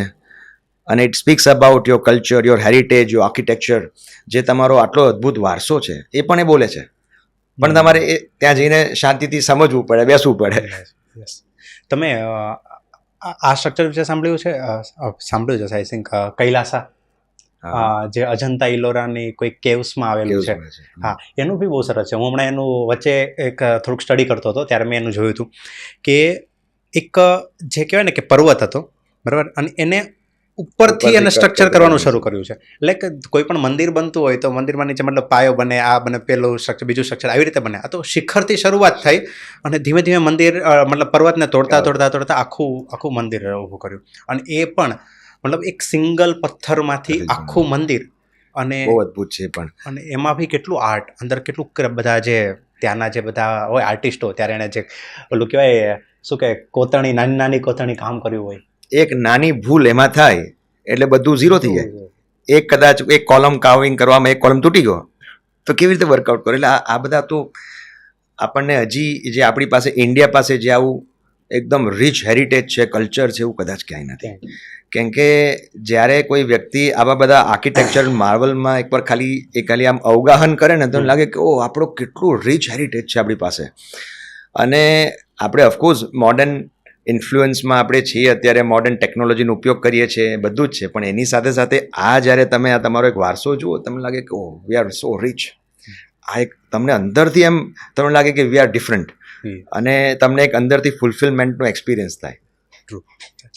સો આપણે જે બધી વાત થઈ બધા મંદિરોની, આ બધા સ્ટ્રક્ચરોની, આ બધું, પણ જ્યારે તમે BAPSના કેમ્પસ ડિઝાઇન કરતા હશો, BAPSના મંદિર જ્યારે ડિઝાઇન કરતા હો છો, બરાબર, ત્યારે જેમ તમે કીધું કે એક જે આપણી જે ગરિમા છે, આપણી જે સંસ્કૃતિ છે, આપણું જે કલ્ચર છે, એને પણ જાળવી રાખવાનું છે. અને પ્લસ આજના સમયમાં જ્યારે તમે કરો છો ત્યારે ટેકનોલોજીનો પણ યુઝ કરવાનો છે, રાઈટ? તો મારે થોડુંક એ સમજવું છે કે આ બધા મંદિરોની અંદર તમે કઈ રીતના મતલબ તમારી ટીમ વર્કઆઉટ કરતી હોય છે, શું હોય છે, આ ટેકનોલોજીનો યુઝ તમે કઈ રીતે કરતા હો છો? બહુ અગત્યનો પ્રશ્ન છે આ, સાગરભાઈ. કેમ કે આજના જમાનામાં ઘણા બધા લોકો એવું માને છે કે ટેકનોલોજી એ આશીર્વાદરૂપ નથી. ખાસ કરીને જ્યારે આવું કંઈક જૂનું આપણું જે એન્શન્ટ આર્કિટેક્ચર છે અને જે ટ્રેડિશનલ આપણી જે આર્કિટેક્ચર કન્વેન્શનલ મેથડ છે to design and construct the mandir. પણ BAPSમાં ગ્લોબલી એ લોકો બધા નવા થોટ્સ ઓલવેઝ અને નવી ટેકનોલોજીને એડપ્ટ કરે છે, અને એને એડપ્ટ કરીને આપણી સિસ્ટમમાં અંદર ઇન્ટરવોન કરીને બહુ સરસ રીતે બધું કરે છે. તેના કારણે ટાઈમ અને મની સારી રીતે સેવ કરી શકે છે. ટેકનોલોજીની વાત કરીને તો અત્યારે ઓફકોર્સ ઘણા બધા બીમ ટેકનોલોજી છે, BIM ટેકનોલોજી છે કે જેમાં બધા આખું સોફ્ટવેર છે, જેમાં અલગ અલગ બધા જ કન્સલ્ટન્ટ્સ એક સાથે બધા એક સેમ પેજ ઉપર રહી શકે. સે ફોર એન એક્ઝામ્પલ તમને વાત કરું તો આપણે સિડનીમાં આપણે જે મંદિરની હમણાં મેં વાત કરી, that is the largest Hindu cultural community present in Australia continent. 5 lakh square ફીટનું છે, 25 એકરમાં આખું કેમ્પસ છે. તો હવે એ કેમ્પસની વિશેષતા શું હતી કે બહુ પ્રાઇમ લોકેશન હતું, એરપોર્ટ મેઇન રોડ ઉપર આવે છે આ જગ્યા. પણ એ જ સ્ટ્રક્ચર અથવા જે આપણે લેન્ડની વાત કરીએ તો લેન્ડ છે ને એ આમ ફ્રન્ટેજ ઓછો અને લેન્થ વધારે હતી, એકદમ રેક્ટેંગલિશ આખો શેપ હતો. અને આ 25 એકરની લેન્ડમાં આમ 100 ફૂટ ઊંચો ટેકરો હતો. 0થી આગળ રોડ ઉપરથી શરૂ કરીએ અને પાછળનો જે ભાગ આવે 100 ફૂટ ઊંચો છે, અને એમાં પણ અલગ અલગ લેવલના કન્ટુર્સ કહેવાય, કન્ટુર્સ હતા. So it was a kind of big challenge four all the consultants. એમાં 18થી વધારે કન્સલ્ટન્ટ્સ અમે અંદર કામ કરતા હતા. એમાં કન્સલ્ટન્ટ્સમાં આર્કિટેક્ટ આવે છે, સ્ટ્રક્ચર એન્જિનિયર આવે છે, MEP એટલે મિકેનિકલ ઇલેક્ટ્રિકલ પ્લમ્બિંગ કન્સલ્ટન્ટ આવે છે, લેન્ડસ્કેપ ડિઝાઇનર આવે છે, ફાયર સેફ્ટી વાળો આવે છે, પછી અર્થવર્ક વાળા આવે છે. આવા બધા અલગ અલગ કન્સલ્ટન્ટ્સ છે. અને ત્યાં જે લાયઝન કરવાના છે એ બધા, અને બીજા ત્યાંની જે લોકલ ગવર્મેન્ટ ઓથોરિટીઝ છે એની અંદર જે પ્લાન પાસિંગથી લઈને બીજા બધા જે નોર્મ્સ પ્રમાણે સિસ્ટમમાં બધું કામ કરાવવું એ પણ બધા છે. આવા 18થી વધારે કન્સલ્ટન્ટ જ્યારે કામ કરતા હોય ત્યારે કોઈ એક નાનો ચેન્જ, કોઈ એક ડિઝાઇનિંગનો એ બધા સુધી પહોંચે કેવી રીતે? હવે તો એની પાસે છે, તો બીજા 17-18 કન્સલ્ટન્ટ શું કરે? તો આ બીમ ટેકનોલોજીનો ઉપયોગ એવો થાય છે, જેમાં 3ds Max કરીને છે, એમાં ઘણા બધા સોફ્ટવેર્સ છે 3Dના, કે જેમાં તમે એક ચેન્જ કરો છો એ બધા જ ડ્રોઈંગ્સમાં એઝ અ હોલ ચેન્જ થઈ જાય છે. અને દરેક લેવલે પ્લાન, એલિવેશન, સેક્શન્સ, 3D બધામાં એક સાથે તમને એનો ચેન્જ મળે છે, અને બધા કન્સલ્ટન્ટ એટ અ ટાઈમ જોઈ શકે છે. તો આ એક બેઝિક મેં તમને એક બહુ આમ ઉપર છેલ્લી વાત કરી કે આવું કંઈક હોય. હવે આ ટેકનોલોજીના ઉપયોગથી હું તો પહેલાં તમને આની જ વાત કરું કે જે સિડનીની વાત છે, તો આ જે ટેકરો છે 100 ફૂટ ઊંચો અને એની લેન્થ ઓલમોસ્ટ આમ સમજો કે 1.5-2 કિલોમીટર લેન્થ. હવે એની અંદર તમારે આ બધા કન્ટુર્સને સેટ કરવાના અને તમારી એક્ટિવિટીઝ એ બધી પ્લાન કરવાની. હવે જો તમે ટેકરાને ધ્યાનમાં રાખીને કટિંગ પેસ્ટિંગ કર્યા વગર, કટિંગ ફિલિંગ કર્યા વગર જો તમે ડિઝાઇન કરો તો પછી બધા તમને એક જે આપણે પ્લેન આપણને સરફેસીસ જોઈએ ના મળે. તો એના માટે પ્લેન સરફેસીસ તો જોઈએ જ છે, કેમ કે બધી એક્ટિવિટીઝ, બધી મલ્ટિપલ એક્ટિવિટીઝ બધી આવે છે ત્યાં, એમ્યુનિટીઝ બધી મૂકવાની છે. તો કેવી રીતે ડિઝાઇન કરવું? અને ધ બિગેસ્ટ ચેલેન્જ વોઝ કે લેન્ડનું cutting and filling it was super expensive. તમે ત્યાંથી જમીન કટ કરો, એ ટેકરો છે, હવે એને તમે એ રીતે કટ કરો છો તો જે એમાંથી માટી નીકળી, એસ્કેવેટ થઈ, એ માટીને તમારે જો બહાર તમે ટ્રાન્સપોર્ટ કરો છો અને ફરી બીજું કંઈક જ્યારે માટીની જરૂર પડે ત્યારે લાવો છો, તો એ આપણે અહીંયા તો કદાચ એટલી બધી કોસ્ટિંગ નથી થતી, પણ એ સુપર એક્સપેન્સિવ. કદાચ એ આપણે મિલિયન્સ ઓફ ડોલર્સની આપણે કેલ્ક્યુલેશન્સ હતા. અને એ એક જ કોસ્ટ એવી હતી કે મંદિરનો પ્રોજેક્ટ આગળ જ ના વધી શકે. પણ આ મેં તમને જે વાત કરી ટેકનોલોજીનો સમન્વય કેવી રીતે મંદિર નિર્માણમાં થઈ શકે, આ બધા કન્સલ્ટન્ટ ભેગા થયા છે. દરેકે દરેક અમે એના મોર દેન 2000 સેક્શન્સ નાના મોટા બનાવ્યા છે.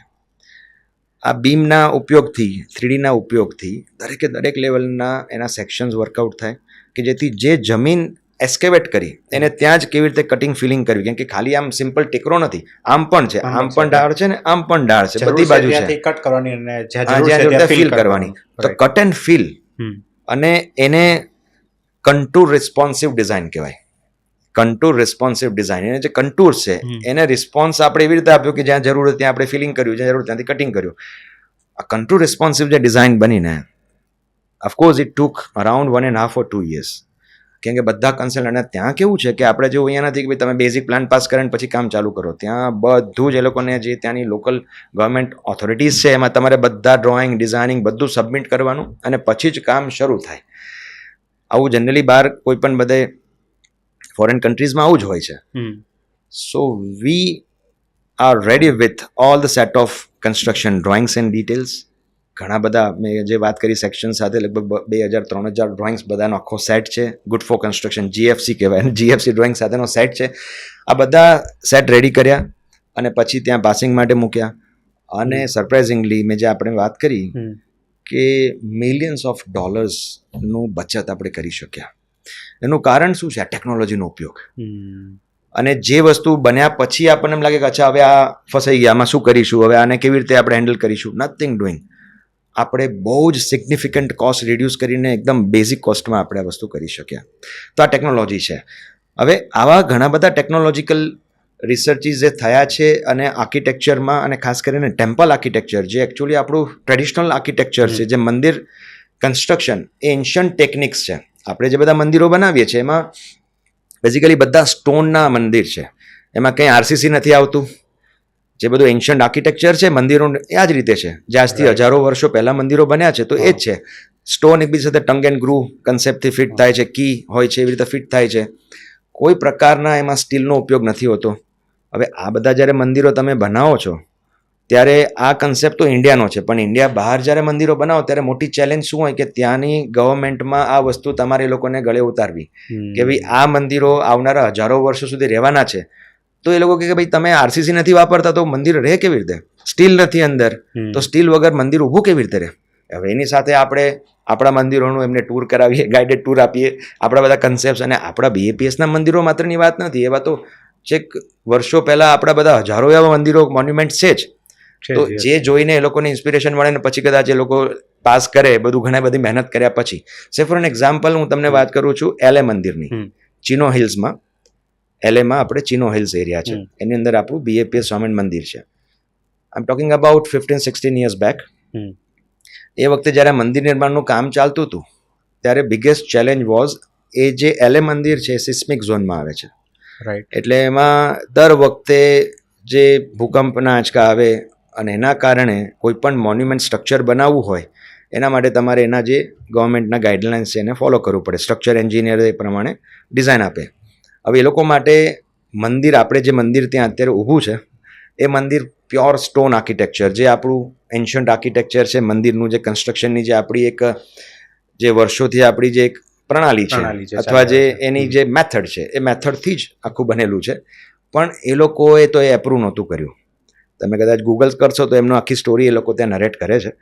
તો એ મંદિરમાં સૌથી મોટી ચેલેન્જ એ હતી કે આખું સ્ટોનનું મંદિર, અને એ પણ પાછા ભૂકંપ જેમાં હાઈએસ્ટ આવે છે સિસ્મિક ઝોનની અંદર જ તમારે કરવાનું છે.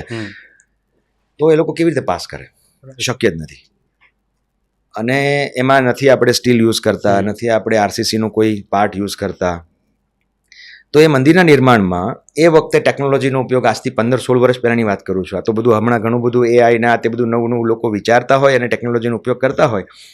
તો મંદિરની નીચે ગ્રાઉન્ડ લેવલે, મંદિર ઉપરના લેવલે છે, ગ્રાઉન્ડ લેવલે 40 આઇસોલેટર્સ મૂકેલા છે. આઇસોલેટર્સ એટલે જાયન્ટ કોલમ્સ. તમારા માટે આ ટેકનિકલ આપણે જે વાત કરીએ કદાચ અથવા સાદી ભાષામાં વાત કરીએ તો સાદા મોટા કોલમ્સ છે, એ આઇસોલેટર્સ કહેવાય ને. એ 40 જાયજન્ટિક સ્કેલના બધા કોલમ્સ છે. એનું કામ શું છે આઇસોલેટર્સનું? કે કોઈ પણ ભૂકંપ જ્યારે આવે ત્યારે મંદિર can withstand any kind of lateral movement. આમ 30 ઇંચીસ સુધી મંદિર છે, આ નીચે આઇસોલેટર્સ મૂકેલા છે, અને મંદિર 30 ઇંચ સુધી, 30 ઇંચ એટલે 2.5 ફૂટ થયું, 2.5 ફૂટ સુધી મંદિર આમ તેમ થાય ને. આ તમે સમજો કદાચ 8-10 રિક્ટર સ્કેલનો કદાચ કોઈ ભૂકંપ આવે તો એને પણ વિથસ્ટેન્ડ કરી શકે. 30 ઇંચ સુધી મંદિર આમથી આમ ખસે ને તો એ મંદિરની કાંકરી હલે નહીં. આ ટેકનોલોજી ત્યારે ઉપયોગ કરેલી છે BAPS. તો મારો પોઈન્ટ શું છે, આજે આટલા વર્ષો પછી પણ મંદિર એઝ ઇટ ઇઝ, અને આ તો બને છે હજારો વર્ષો માટે. આ કોઈ 100-200 વર્ષની વાત નથી, આ હજારો વર્ષ માટે બને છે. તો આવી ટેકનોલોજીનો ઉપયોગ ત્યારે પણ થયેલો છે. એવું જ અત્યારે અબુધાબી મંદિર જે બહુ જ પ્રસિદ્ધિને પામ્યું છે. અને અબુધાબીમાં મંદિર બનાવતી વખતે સૌથી મોટો ચેલેન્જ એ હતો કે સેન્ડ ડ્યુન્સમાં બનાવવાનું છે, અને એમાં પણ તમારું ફાઉન્ડેશન કેવી રીતે કરવું, બિગ ચેલેન્જ. પણ જે બધા કન્સલ્ટન્ટ્સને બધાએ ત્યાં, તમને આશ્ચર્ય થશે કે ત્યાં જે એ પણ સિસ્મિક જે ત્યાંનું મૂવમેન્ટ થતી હોય એનું મોનિટર કરવા માટે એના આખા ફાઉન્ડેશનમાં સિસ્મિક ડિવાઇસીસ રાખ્યા છે, જેમ સિસ્મિક મોનિટર ડિવાઇસીસ છે. અને એ તમને ત્યાંનો રિયલ ટાઈમ ડેટા આપે. કંઈ પણ નાની મોટી મુવમેન્ટ છે એનો ડેટા આપે, કેમ કે એ પણ સેન્ડ્યુન્સમાં બનેલું છે. આટલું જાયજન્ટિક અને પ્યોર સ્ટોનમાંથી મંદિર છે, આરસીસી સ્ટ્રક્ચર નથી. તો આવા બધા મંદિરોના નિર્માણમાં ટેકનોલોજીનો ઉપયોગ સરસ થાય. આવું જ તમે હમણાં આજથી 3-4 વર્ષ પહેલાં રોબિન્સવેલ, ન્યૂ જર્સી, અક્ષરધામ જે બન્યું, જે અત્યારે પણ કદાચ ધ લાર્જેસ્ટ હિન્દુ મંદિર તરીકે અત્યારે 21st સેન્ચુરીનું કહેવાય છે. અને એ મંદિરના નિર્માણમાં the biggest challenge was time. એટલા માટે કેમ કે બહુ જ શોર્ટ ટાઈમની અંદર પ્રોજેક્ટ પૂરો કરવાનો હતો. લગભગ 7 થી 8 વર્ષનું ડ્યુરેશન હતું. જે પ્રોજેક્ટ કરવામાં મિનિમમ 50 વર્ષ થાય, કેમ કે આટલું મોટું હ્યુજ કેમ્પસ, 200થી વધારે એકર્સની લેન્ડ, અને પર્ટિક્યુલરલી મોન્યુમેન્ટ, જે આખું મોન્યુમેન્ટ આ સ્કેલનું જે મંદિર છે, જાયજન્ટિક સ્કેલ, અને with the use of traditional મંદિર કન્સ્ટ્રક્શન ટેકનિક, કેવી રીતે બનાવવાનું. હવે એમાં બિગેસ્ટ ચેલેન્જ શું હતી કે ધારો કે માર્બલ છે, એ માર્બલ ઇટલીથી આવે છે, ઇટલીથી માર્બલ આવે અને અહીંયા કંડલા પોર્ટ ઉપર આવે. કંડલા પોર્ટમાંથી શિફ્ટ એને મૂવ કરી અને ટ્રાન્સપોર્ટ કરીને આપણે લઈ જાય છે પિંડવાડા રાજસ્થાનમાં છે. ત્યાં 3000થી વધારે આર્ટિસન્સ છે, એ લોકો એના પર કામ કરે કાર્વિંગનું. અને પાછું એ સ્ટોન જાય ફરીવાર પાછો કંડલા, અને કંડલાથી શિફ્ટ થઈને પાછું એ જાય છે અમેરિકા. આખું આ તમે પ્રોસેસ જુઓ, અને બધા મંદિરના લાખો ટન પથ્થરો છે. તમે કદાચ ગૂગલ કરશો તમને એની બધા સ્ટેટિસ્ટિક્સ આપી દેશે, હું અત્યારે એમાં બહુ પડતો નથી. પણ જિક્સો પઝલની જે મંદિર આખું ઊભું કરવું, આવા મંદિર નિર્માણમાં મિનિમમ 50 વર્ષ થાય. કોઈ પણ વ્યક્તિ આ મંદિર લઈને બેસે ને, અને આ એક જ મંદિર નથી, એવા કદાચ પેરેલલ 200-300 કેમ્પસીસ તો BAPSમાં બનતા જ હતા ત્યારે, પેરેલલી ચાલતા હતા. તો તમે આ એક જ મંદિર ઉપર ફોકસ નથી, આવા સેંકડો મંદિરો બીજા ઓનગોઈંગ છે નાના મોટા સ્કેલના. તો સૌથી મોટું ટાસ્ક શું હતું કે આ જે કંઈ આપણે લોજિસ્ટિક છે એને કેવી રીતે આપણે કટશોર્ટ કરવું, ટાઈમ અને ખાસ કરીને બજેટ. તો તમને આશ્ચર્ય થશે, પિંડવાડામાં જેવા મોટા સ્લેબ્સ આવે, બધા જે આપણે માર્બલ છે ને, સાદી ભાષામાં ગચિયા કહેવાય, મોટા માર્બલના ગચિયા આવે, સ્લેબ્સ આવ્યા, એ બધાને ત્યાં 300થી વધારે જાયજેન્ટિક સ્કેલના CNC મશીન્સ છે કટિંગ માટેના, આખું પ્રોગ્રામિંગ કરેલું છે. તમે ત્યાં જાઓ અને જુઓ ને તમને લાગે કે શું કામ ચાલે છે. તમને આમ બે ઘડી તો એમ થઈ જાય, ઓહ આ પથ્થરો બધા આમ આમ તમને એ પથ્થરના ડુંગર દેખાય, પણ એ જે છે 300થી વધારે CNC કટિંગ મશીન્સ, એ તમારું 70% to 75% કાર્વિંગ અને શેપિંગ એ જ કરીને આપે છે. You will be surprise to know this. 70થી 75% કામ એને જે શેપિંગ કરવાનો છે, સપોઝ એને રાઉન્ડ બનાવવાનો છે, એની અંદર ગ્રુવ્સ કરવાના છે, અને બેઝિક એની અંદરનું જે કંઈ આર્ટિસ્ટિક વર્ક કરવાનું છે, કાર્વિંગ, એન્ગ્રેવિંગ, આ બધું એમાં કરીને આપે છે. અને પછી બાકીનું 20-25-30% કામ છે ત્યાં 3000 આર્ટિશન્સ બેઠા છે, એ બધા કામ કરે છે, ફાઇનલ ટચ આપે છે.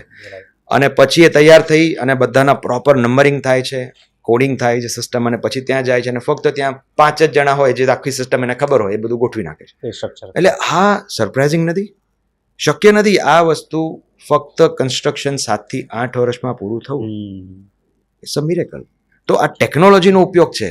તો મંદિર નિર્માણની જે આપણી એન્શન્ટ આર્કિટેક્ચર જે મેથડ્સ છે એ તો આપણે ફોલો કરીએ જ છે, પણ ટેકનોલોજીને પણ આપણે હેન્ડ ઇન હેન્ડ લીધી, આપણે એનો ઉપયોગ કર્યો, નિગ્લેક્ટ નથી કરી.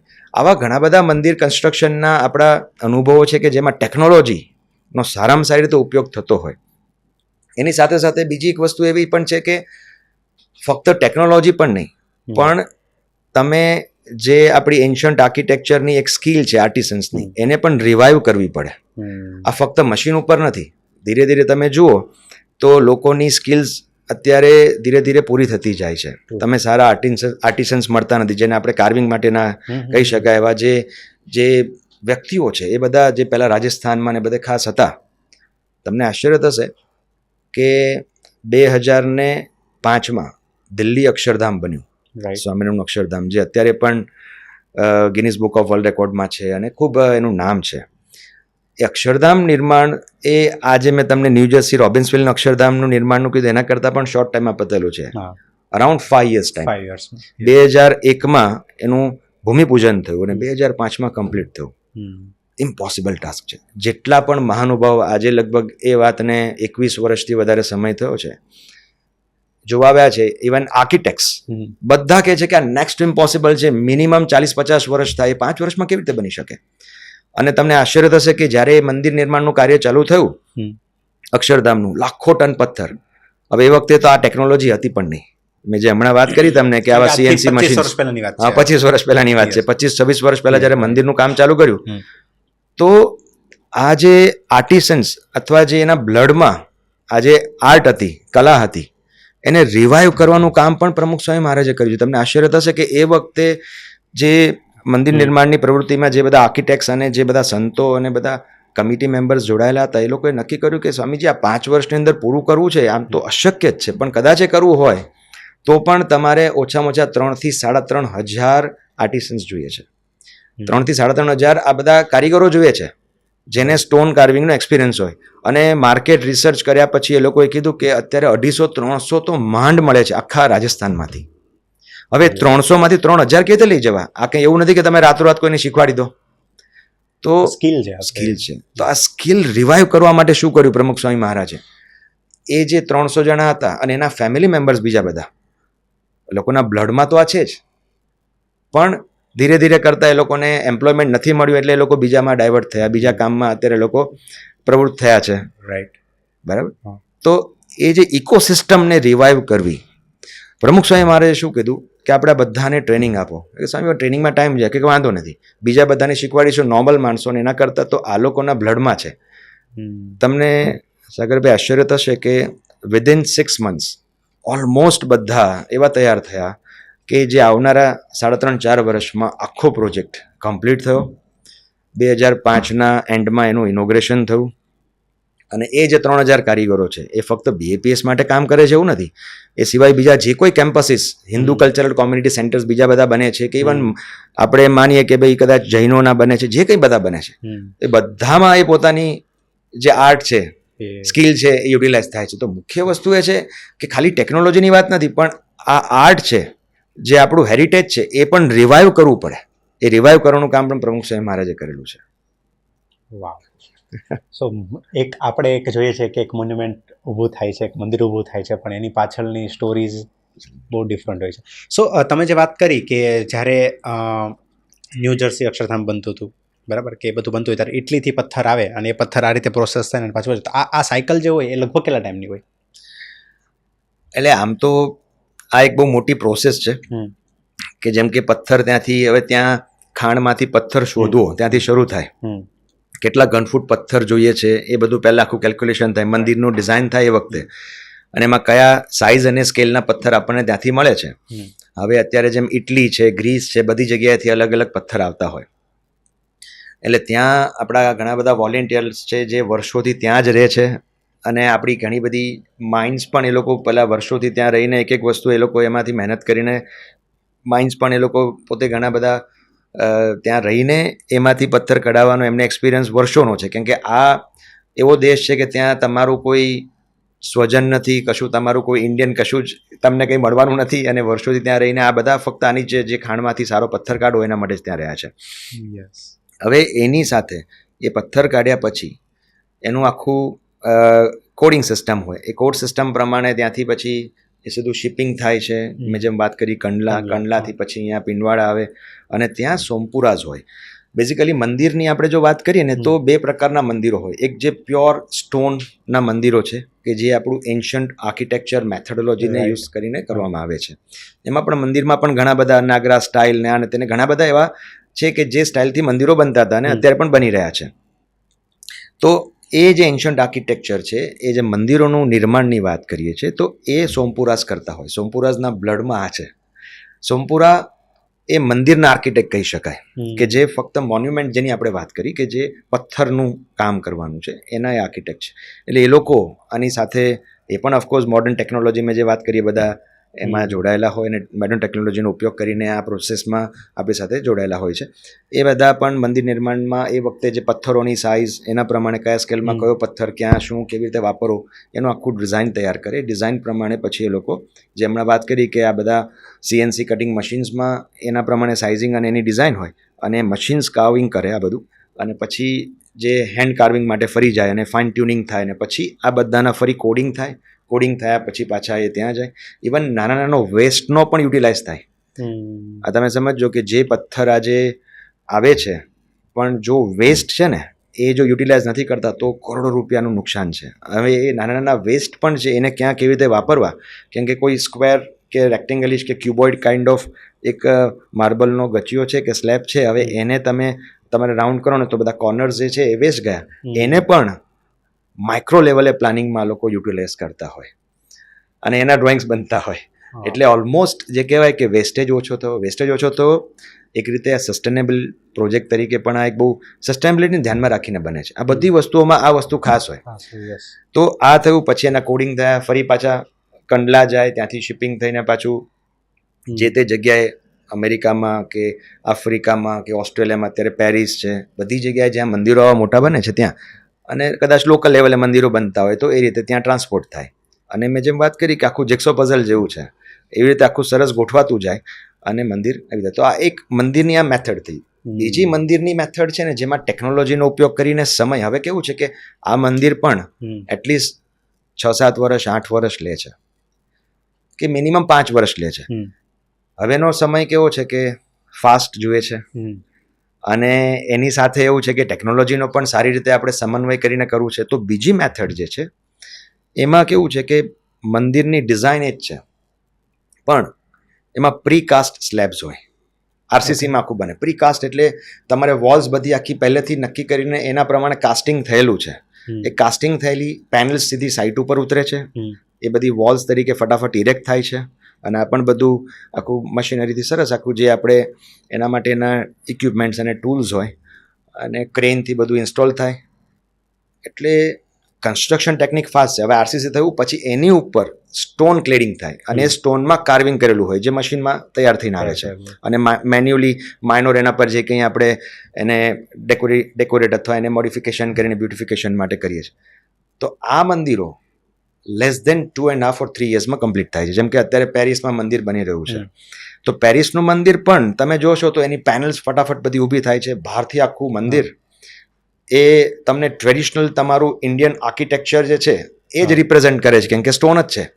પણ ઇટ્સ નોટ કમ્પ્લીટ સ્ટોન, એ ક્લેડિંગ થયું. રાઈટ. તો આ ટેકનોલોજીનો ઉપયોગથી ફાસ્ટ તો કર્યું જ આપણે કામ, એનાથી બીજો ફાયદો શું થયો કે સ્ટોનનું કન્ઝમ્પશન ઓછું થયું. તો એનાથી ફાયદો શું થયો કે ઓવરઓલ આપણે ઇકોસિસ્ટમને સપોર્ટ કરીએ છીએ. સ્ટોન આપણે હજી ઓછો ઉપયોગ કર્યો, ફાસ્ટ થયું, જે 5-7 વર્ષ થવાના હતા એના 2-2.5 વર્ષમાં થયું.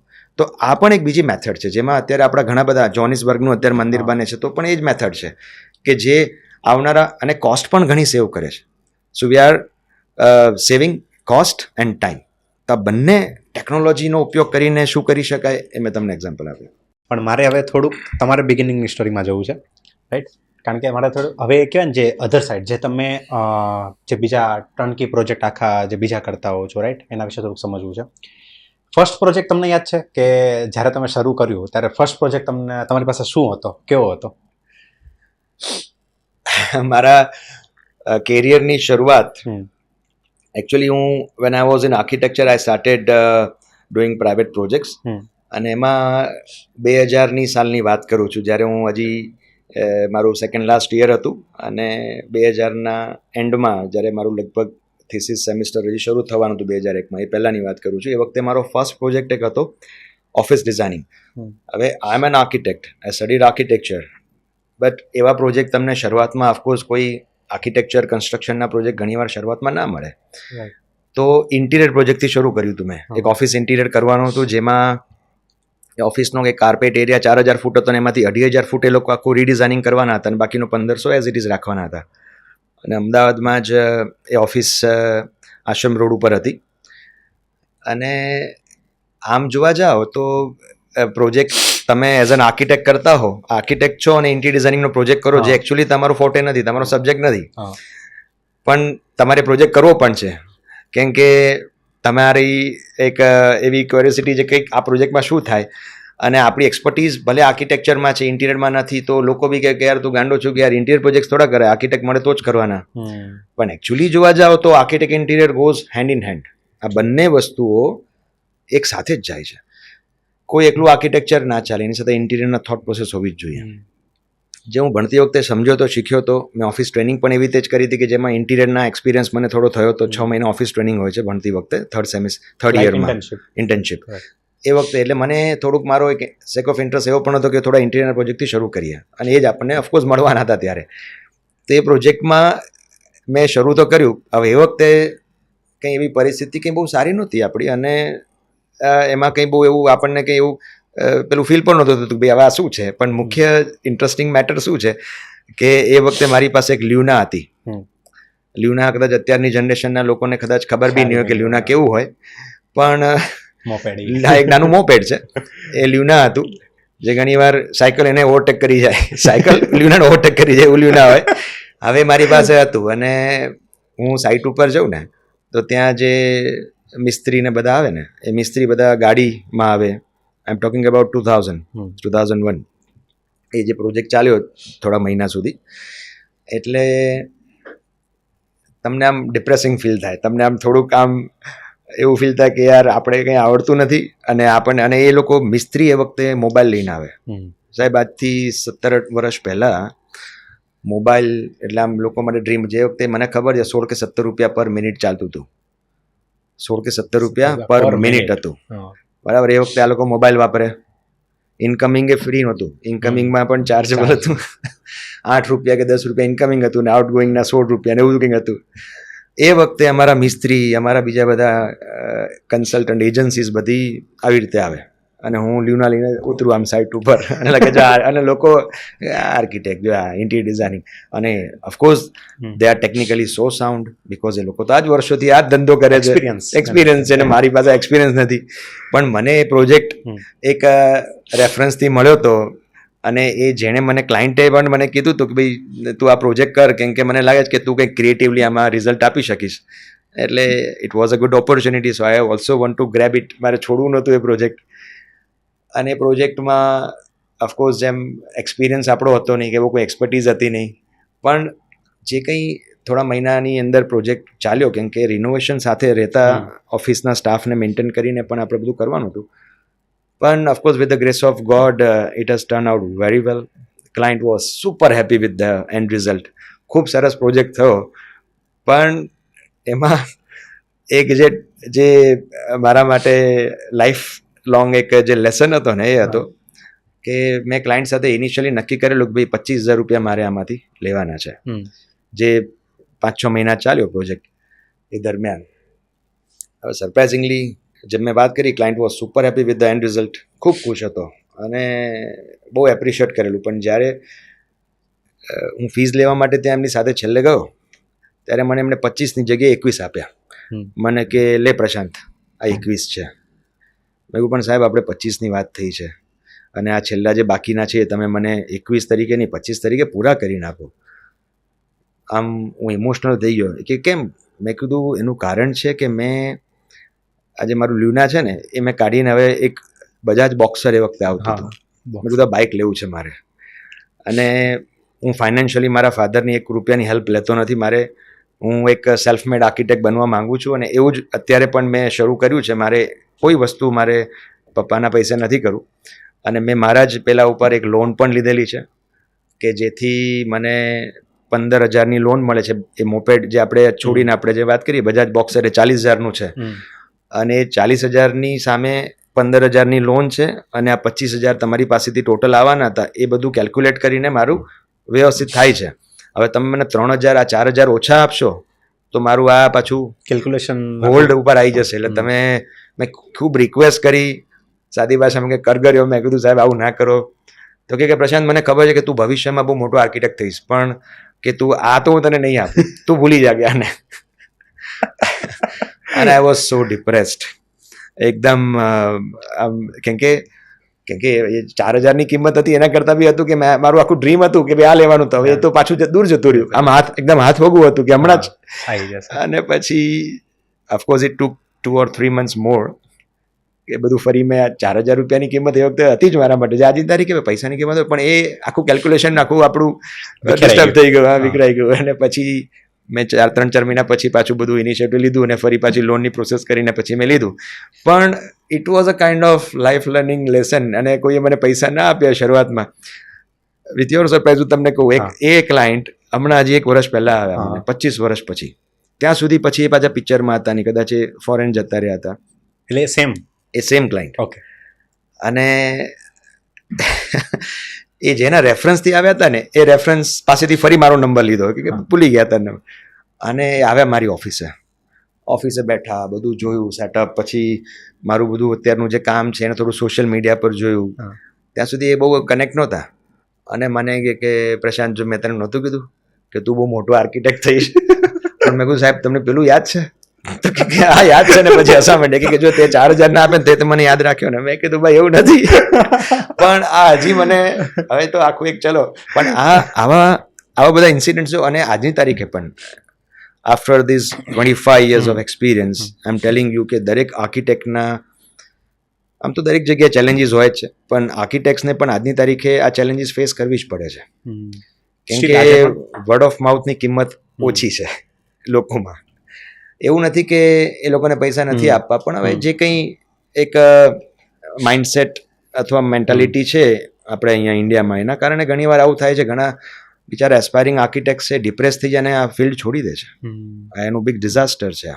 એનું કારણ આ છે કે આજે એક વસ્તુ નક્કી કરી હોય, હું બધાની વાત નથી કરતો, ઘણા સારા છે જ, પણ કેટલાક આ પ્રકારની જે મેન્ટાલિટીવાળા લોકોને કારણે ડિપ્રેશનમાં જતા રહે લોકો. જે કમિટમેન્ટ હોય એ પ્રમાણે પૂરું ના થાય. ઇવન આજની તારીખે પણ સ્કેલ ઓફ પ્રોજેક્ટ્સ અલગ થઈ ગયો છે, રેસ થઈ ગયો. પેલો નાનો એક સ્કેલ હતો ને અત્યારે આવા we are working on more than 125-130 projects right now. આજે અમારી પાસે 1,500થી વધારે માણસોની ટીમ છે જે ઓન સાઇટ કામ કરે છે. અમારા પેન ઇન્ડિયા બધા પ્રોજેક્ટ્સ એ લોકો હેન્ડલ કરે છે. 1,500? Yes, more than 20 architects are there in my planning team. Scale મોટો થયો, સ્કેલ લાર્જ થયો, એની સામે પ્રોબ્લેમ પણ એવા જ હોય ને. એ લાર્જ જ. અને આવા હજી અમને કેટલાક ક્લાયન્ટ્સ મળે છે, પણ વિથ ઓલ ડ્યુ રિસ્પેક્ટ આપણે કેટલીક વસ્તુઓ લેટ ગો કરીએ છીએ. કેમ કે હવે આપણને એવો સમય નથી કે એ વ્યક્તિઓની પાછળ અથવા આપણે આપણું માઇન્ડ બગાડીને આપણી ક્રિએટિવિટી, કેમ કે આપણે this is a field of creativity. પણ આજની તારીખે બધા ચેલેન્જીસ આવે છે અને અમે હેપીલી એને એક્સેપ્ટ કરીએ છીએ કે ભાઈ વાંધો નહીં, માણસો થોડાક આવું રહેશે. પણ તમે એને, માય પોઈન્ટ ઇઝ કે આવા આજે ફર્સ્ટ ઇન્સિડન્ટ થયો ને, that is a kind of learning incident for my life. અને એન્ટાયર લાઈફ હું એ વસ્તુ ધ્યાનમાં રાખું છું કે એ વખતે પણ આપણે એક પોઝિટિવ એપ્રોચ રાખ્યો હતો.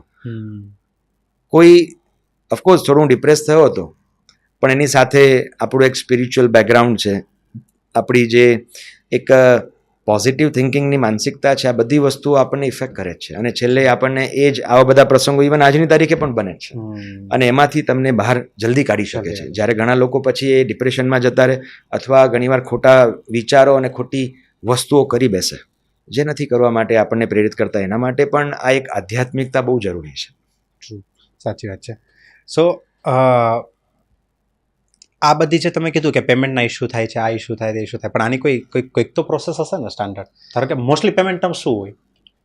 બહુ સાચી વાત છે. અત્યારે જે કોલેજોમાં નથી શીખવાડવામાં આવતી ને એ વસ્તુ આ છે: how to deal with your client, how to execute your project, how to deal with agencies who are working on site, how to take timely payment. આ બધી વસ્તુઓ કોલેજમાં નથી શીખવાડવામાં આવતી. જે માણસ બિચારો મારી ઠોકીને શીખે છે અને એમાં જ એ પ્રોસેસ દરમિયાન ઘણીવાર ડિપ્રેશનમાં જતા રહે છે લોકો, અને પછી કાં તો એ ફિલ્ડ છોડી દે છે. સારા સારા આર્કિટેક્ટ્સ, ઇન્ટિરિયર ડિઝાઇનર્સ એ આ ફિલ્ડ છોડી દે છે. એનું કારણ આ છે કે એને ખરેખર મેથોડોલોજી ખબર નથી. આજે ઘણી બધી જગ્યાએ, ઘણી બધી કોલેજીસમાં, યુનિવર્સિટીઝમાં એઝ અ મેન્ટર અમે લોકો આ જઈએ ને આ વસ્તુ કહીએ છીએ કે તમે આ પ્રેક્ટિકલ જે કંઈ છે ને, ભલે ઓફકોર્સ એ લોકો ઓફિસ ટ્રેનિંગ ને બધું હોય છે જેમાં તમારે ત્યાં જઈને ઇન્ટર્નશીપ કરવાની હોય, એમાં પણ આ બધું ના શીખી શકે. કેમ કે મુખ્ય એ છે કે જ્યારે તમે બહાર પડશો, તમારી પાસે બધી સોફ્ટ સ્કિલ્સ છે, તમારી પાસે ટેકનિકલ સ્કિલ્સ છે, પણ તમારી પાસે મેનેજમેન્ટની સ્કિલ નથી. How to deal with your client, how to manage your project, ત્યાં સુધી બધું અધૂરું છે. અને it comes after so many years of your experience, ઘણા વર્ષોની તમારી માણસ. હું ઘણીવાર કહેતો હોઉં છું કે ભાઈ, માણસ બદામ ખાઈને યાદશક્તિ નથી વધારતો, ઠોકર ખાઈને યાદશક્તિ વધારે છે. કે મારે આગલા પ્રોજેક્ટમાં આ પ્રશ્નો થયા હતા, હવે મારે નેક્સ્ટ પ્રોજેક્ટમાં શું ધ્યાન રાખવાનું છે. પણ એના કેટલાક તમારે જે પેરામીટર્સ છે એને ધ્યાનમાં રાખવા પડે, કેટલીક મેથોડોલોજી અથવા એને એક મેનેજમેન્ટ સિસ્ટમ ફોલો કરવી પડે. અમે પણ જ્યારે શરૂઆતમાં કોઈ પ્રકારના એગ્રીમેન્ટથી કામ નહોતા કરતા. અમે એવું માનતા હતા કે વર્ડ ઓફ માઉથની કિંમત છે, બોલેલું છે વ્યક્તિ આજે એ ફોલો કરે છે, પણ એવું બહુ ઓછું થતું હોય છે. ઘણા સારા માણસો અત્યારે છે, પણ બધા સારા ના પણ હોઈ શકે. એનું માઇન્ડસેટ કદાચ આજે નહીં ને પ્રોજેક્ટ કમ્પ્લીશનના ટાઈમે બદલાઈ પણ જાય. તો તમારે એક એવી સરસ મેથડ ક્રિએટ કરવી પડે. તમારી પોતાની એક સિસ્ટમ પણ બનાવી શકાય, જેમાં અમે વર્ષો જતાં આ બધું શીખ્યા. શરૂઆતમાં અમે નહોતા બનાવતા, તમે જે વાત કરી કે આવી કોઈ એગ્રીમેન્ટ ટર્મ્સ કન્ડિશન નહોતી. પછી ધીરે ધીરે અમે કેટલીક પ્રોસેસમાં વસ્તુઓ લાવી. એક સિંગલ પેજનું એગ્રીમેન્ટ હતું જેમાં 5-7 ટર્મ્સ કન્ડિશન્સ હતી અને ક્લાયન્ટ પાસે અમે સાઇન કરાવતા હતા. એ કરતાં કરતાં આજે લગભગ 40 ટર્મ્સ કન્ડિશનનું આખું એક અમારી પાસે એક ફોર્મેટ છે, જે લગભગ 7 થી 8 પેજનું છે. એ બધું અમને પ્રોસેસમાં રહેતા રહેતા શીખ્યા અમે સમય સાથે કે ભાઈ આ તમે લખો, આ તમે કરો. અને એમાં બંને બાજુ છે, ક્લાયન્ટ અને તમારી સાઈડ. આપણે કોઈ એક સિંગલ ફેવરની વાત નથી. ક્લાયન્ટ માટે પણ એ બેનિફિશિયલ છે કે વોટ આર ધ ડિલિવરેબલ્સ, અને તમે એની સામે તમારી શું શું રિસ્પોન્સિબિલિટીઝ છે, સ્કોપ છે, એની સામે તમે કયા કયા ટાઈમે કયા સ્ટેજે પેમેન્ટ લો છો. બહુ સિમ્પલ. અને એ પ્રમાણે તમે ચાલો છો. તો સાગરભાઈ, ખરેખર તમને એક વસ્તુ કહું કે જ્યારે તમે ક્રિએટિવ ફિલ્ડમાં કામ કરો છો, તમે તમારું ફૂલ ફોકસ ક્રિએટિવિટીમાં આપો છો, ત્યારે તમારું જે માઇન્ડ છે, હવે આની પાસેથી પૈસા કઈ રીતે કઢાવવાના, હવે આ પ્રોજેક્ટ હલવાઈ જશે, આપણા પૈસા ઘરના જશે, લાખો કરોડનું નુકસાન છે, આ બધામાં પછી તમારું મગજ નથી જતું. બિકોઝ તમે એક સિસ્ટમને ફોલો કરો છો અને ક્લાયન્ટ પણ એ સિસ્ટમ ફોલો કરવા માંગે છે. ઓફકોર્સ જો ઘણીવાર ક્લાયન્ટ એ સિસ્ટમ ફોલો ના કરવા માંગે, તમને શરૂઆતમાં જ ખબર પડે છે કે ભાઈ આ પ્રોજેક્ટમાં ક્લાયન્ટનું ઇન્ક્લાઇનેશન કદાચ બીજું છે, તો સારું છે તમારા માટે કે ભાઈ તમે પહેલેથી જ ચેતી જાઓ છો અથવા પહેલેથી પ્રોજેક્ટમાં તમે આગળ નથી વધતા. તો ઇટ્સ બેટર કે તમે અત્યારે ધારો કે 100-125 પ્રોજેક્ટ કરો છો, પણ એ બધા ક્લેરિટી સાથે ના છે. આની જગ્યાએ હું 300 પ્રોજેક્ટ કરતો હોઉં, પણ કદાચ એમાં ક્લેરિટી ના હોય, તો એ જે 50-100 પ્રોજેક્ટ જેમાંથી મને પૈસા નથી મળવાના છેલ્લે at the end of story, અથવા મારા નક્કી કરેલા પેમેન્ટ મારા હાથમાં નથી આવવાના, તો એમાંથી જે તમને ફ્રસ્ટ્રેશન, ડિપ્રેશન આવવાનું છે, એ પહેલેથી જ તમે એને વેવ કરી દો છો અને તમે ફોકસ કરો છો એ જ ક્લાયન્ટ ઉપર કે જે ખરેખર તમારી સાથે વિશ્વાસથી જોડાયેલા છે અને જે ટ્રાન્સપરન્ટ છે, એમની ડીલ ક્લિયર છે. તેમાં તમને મજા આવશે અને તમે રિઝલ્ટ 100% પોતાના એફર્ટ્સ આપીને આપી શકશો. તો એવી કેટલીક મેથોડોલોજી અમે ફોલો કરીએ છીએ.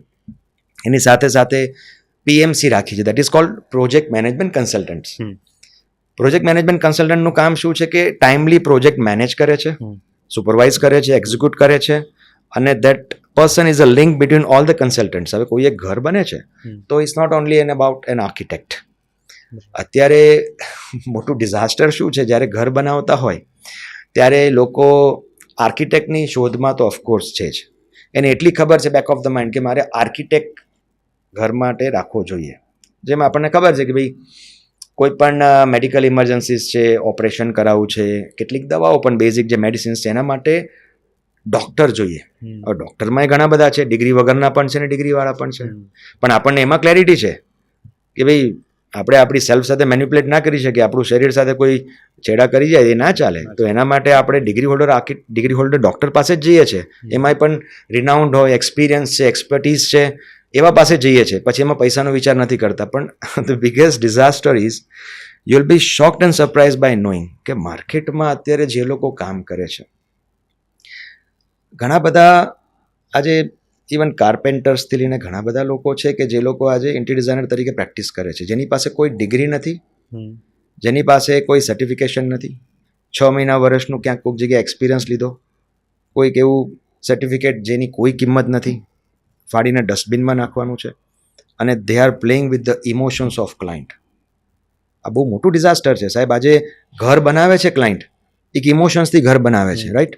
એને પોતાને એની જમાપૂંજી આખી વર્ષોથી ભેગી કરેલી હોય અને આવનારી 3 જનરેશન એ ઘરમાં રહેવાની છે. So how you can play with the emotions of client? રમે છે લોકો પૈસા માટે. પણ એની સાથે એ કેમ ચાલે છે એનું કારણ એ પણ છે કે ક્લાયન્ટમાં પણ અવેરનેસ નથી. ત્યારે આવા અત્યારે આપને આશ્ચર્ય થશે 70-80% વધારે લોકો માર્કેટમાં આવા છે. તમે કદાચ સર્ચ કરશો ને, તમને આર્કિટેક્ટ જોવા ઓછા મળશે. તમને લાગશે આર્કિટેક્ટ છે, પણ ડિગ્રી તમે ચેક કરો, નથી. કારણ શું છે? કેમ કે એ લોકો સસ્તા છે. ઓફકોર્સ એ તો એવું જ હોય, બરાબર. લોકોને એક કોસ્ટ ઇફેક્ટિવ સોલ્યુશન, પણ એની સામે એન્ડ રિઝલ્ટનો ફરક બહુ છે, થોટ પ્રોસેસનો ફરક છે, ફી સ્ટ્રક્ચરનો ફરક છે જ, પણ એક વિઝન જુદું છે. આજે આર્કિટેક્ટ 5 વર્ષનો કોર્સ કર્યા પછી આજે કોઈ આર્કિટેક્ટ આજે 25 વર્ષથી કામ કરતો હોય, આજે અમે 1500 પ્રોજેક્ટ કર્યા છે, એક્સપિરિયન્સ અને એક્સપર્ટીઝ એની જગ્યાએ છે. એના પ્રમાણે અમે ઓફકોર્સ ફીઝ લઈએ છીએ, પણ એની સામે રિઝલ્ટ આપીએ છીએ. અથવા કોઈ પણ જે બિગિનર્સ આર્કિટેક્ટ્સ પણ છે, of course they are doing good.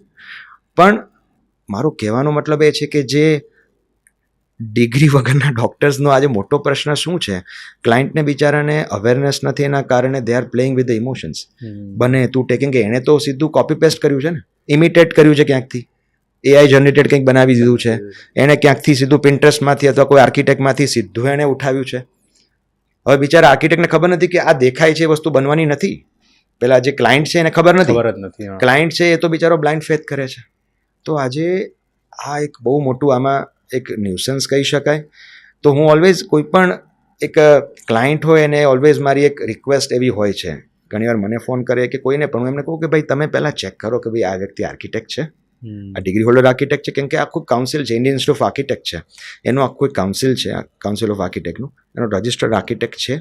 કેમ કે આજે એ વ્યક્તિ 5 વર્ષ ભણ્યો છે, જેમ મેડિકલમાં પેલું 5-7 વર્ષ 8 વર્ષ ભણ્યો હોય, એક્સપર્ટીઝ બીજા લાવતા ઘણીવાર બીજા 2-3 વર્ષ ગયા હોય, એ 12 વર્ષ 15 વર્ષ પછી જ્યારે એ પોતે પ્રેક્ટિસ કરે છે, તો ઓફકોર્સ તમે રેસ્ટ અશ્યોર્ડ તમે એને 100% સરેન્ડર થઈ જાઓ, તમને રિઝલ્ટ સારું આપશે.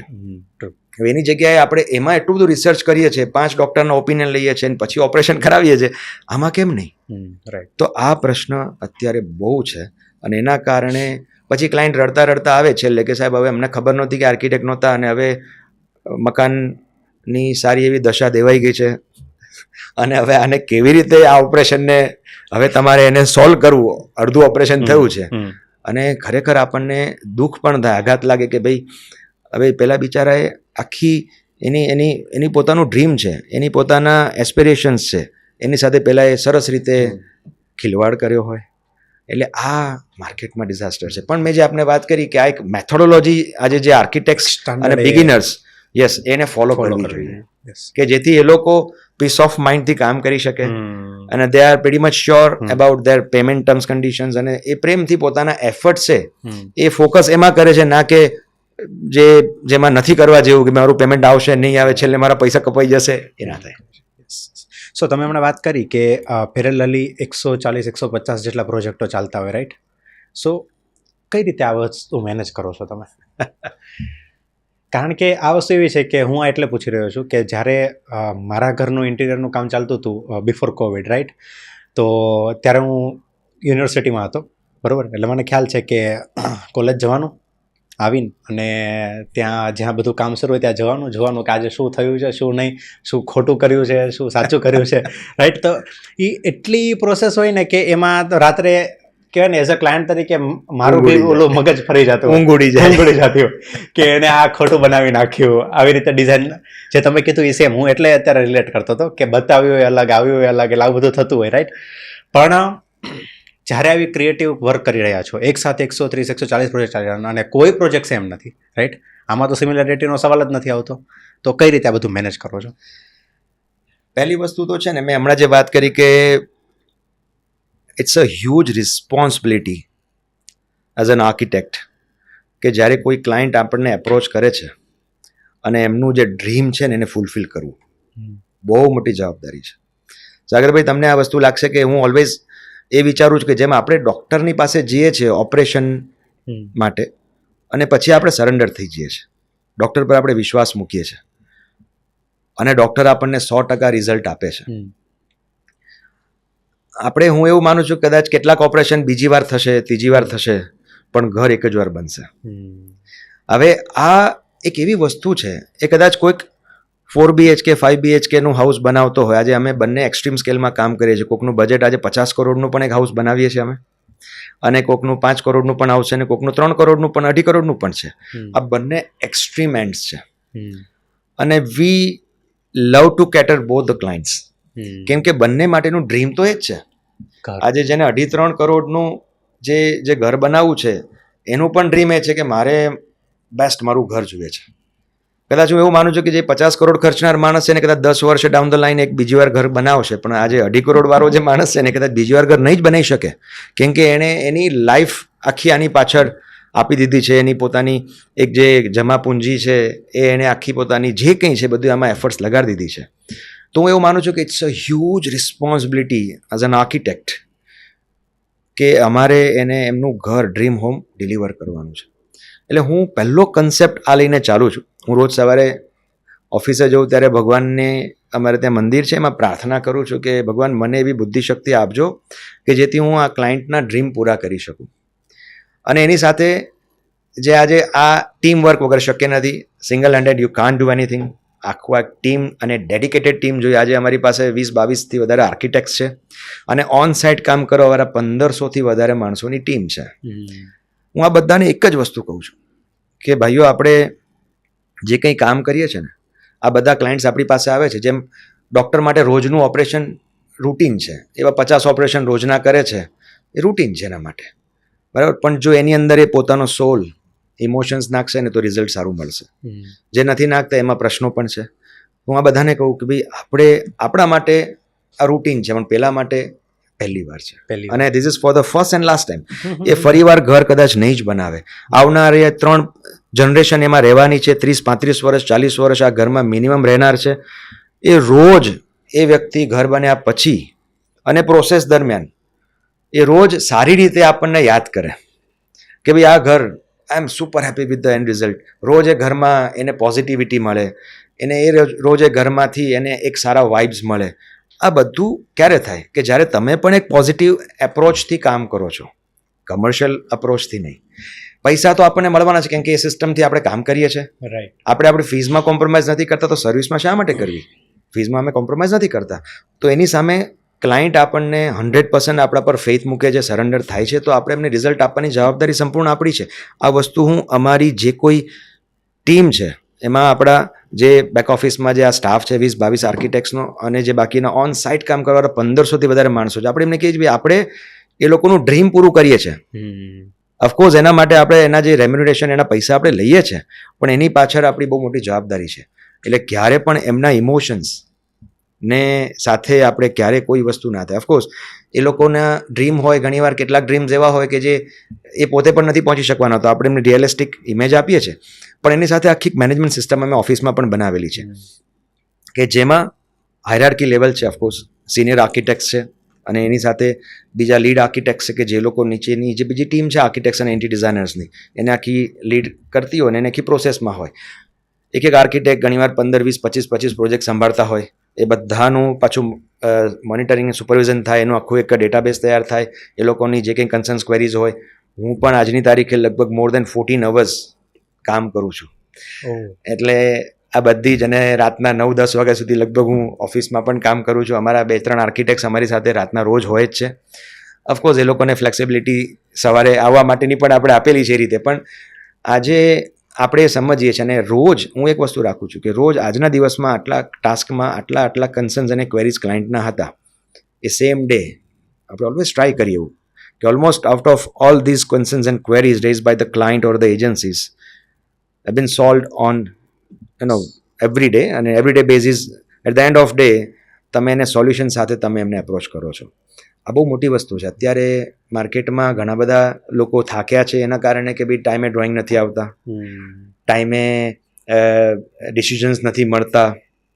એના માટે આખી એક સરસ વોટ્સઅપ ગ્રુપથી લઈને બધા કોમ્યુનિકેશન સિસ્ટમ અમે પીએમસી રાખીને અમે કરેલી છે કે જેથી આખું સરસ પ્રોજેક્ટ મેનેજ થાય.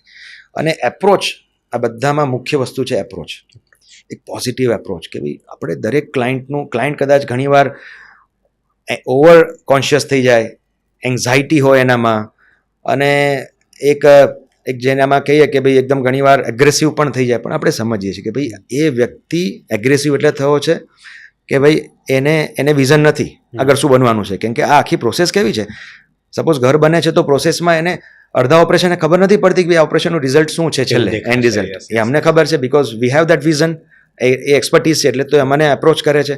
પણ મિડ ઓફ ધ પ્રોસેસ ઘણીવાર ક્લાયન્ટ એવો ઓવર એમ્બિશિયસ હોય અથવા એન્ઝાયટીમાં આવ્યો હોય ત્યારે તમારે સમજવું પડે, સાયકોલોજી સમજવી પડે, અને એને સમજીને પછી એ જ વ્યક્તિ તમને at the end of story એ કહે છે કે પ્રશાંતભાઈ અમારી એક્સપેક્ટેશન કરતાં 200% તમે આપ્યું છે.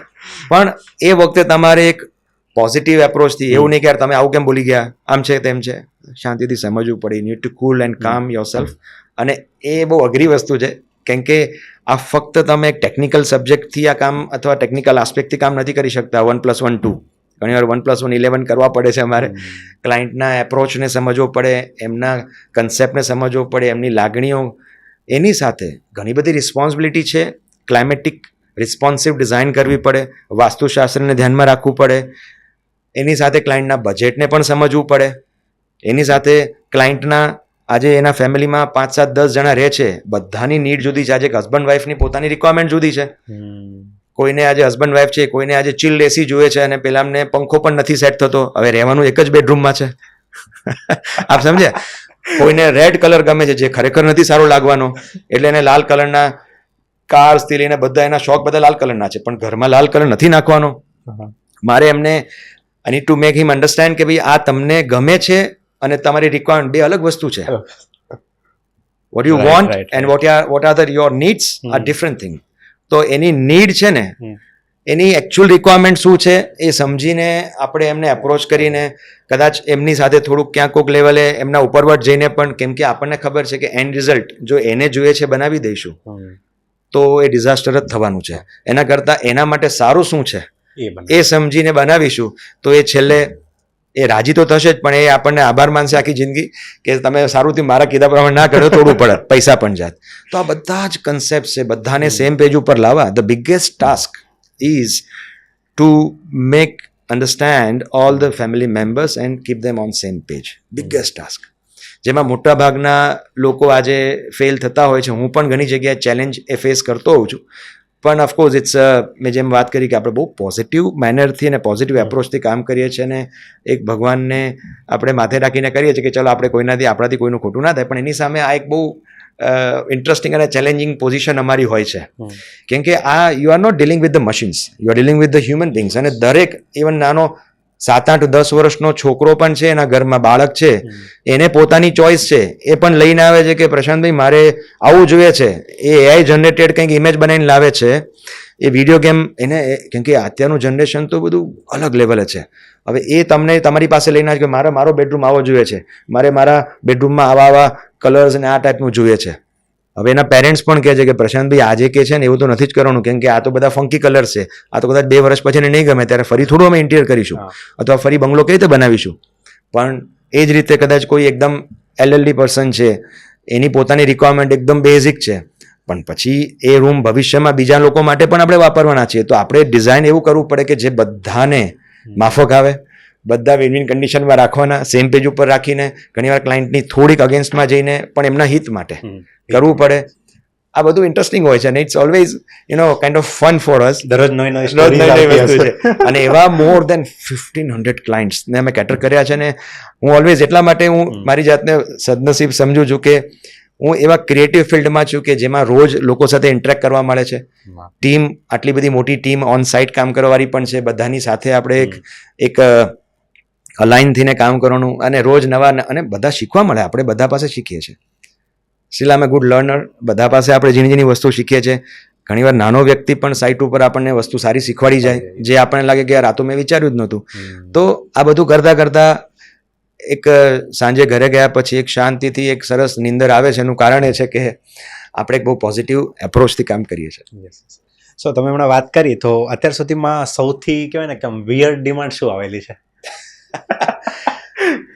કારણ કે તમે જે રેડ કલર વાળી વાત કરી, આવી તો આ તો એક નોર્મલ હશે રાઈટ, એવી તો ઘણી બધી આવી હશે. એક વિયર્ડ ડિમાન્ડ ઓફકોર્સ એક આવી હતી કે જે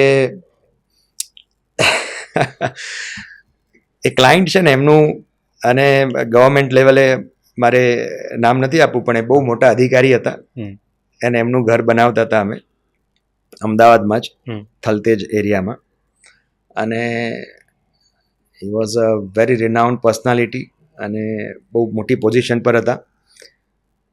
અને એમના ઘર બનાવતી વખતે એમના વાઈફની એક એવી વિયર્ડ રિક્વાયરમેન્ટ હતી કે મારા ઘરમાં તમે જે બનાવો પ્રશાંતભાઈ, મને એમાં કંઈ પ્રશ્ન નથી. હું જ્યારે બી ડિઝાઇનિંગ ડિસ્કસ કરવા બેસું ત્યારે બી એક જ વસ્તુ કે મારે લિઝાર્ડ ફ્રી હાઉસ બનાવવું છે, ઘરમાં ગરોળી ના આવી જોઈએ.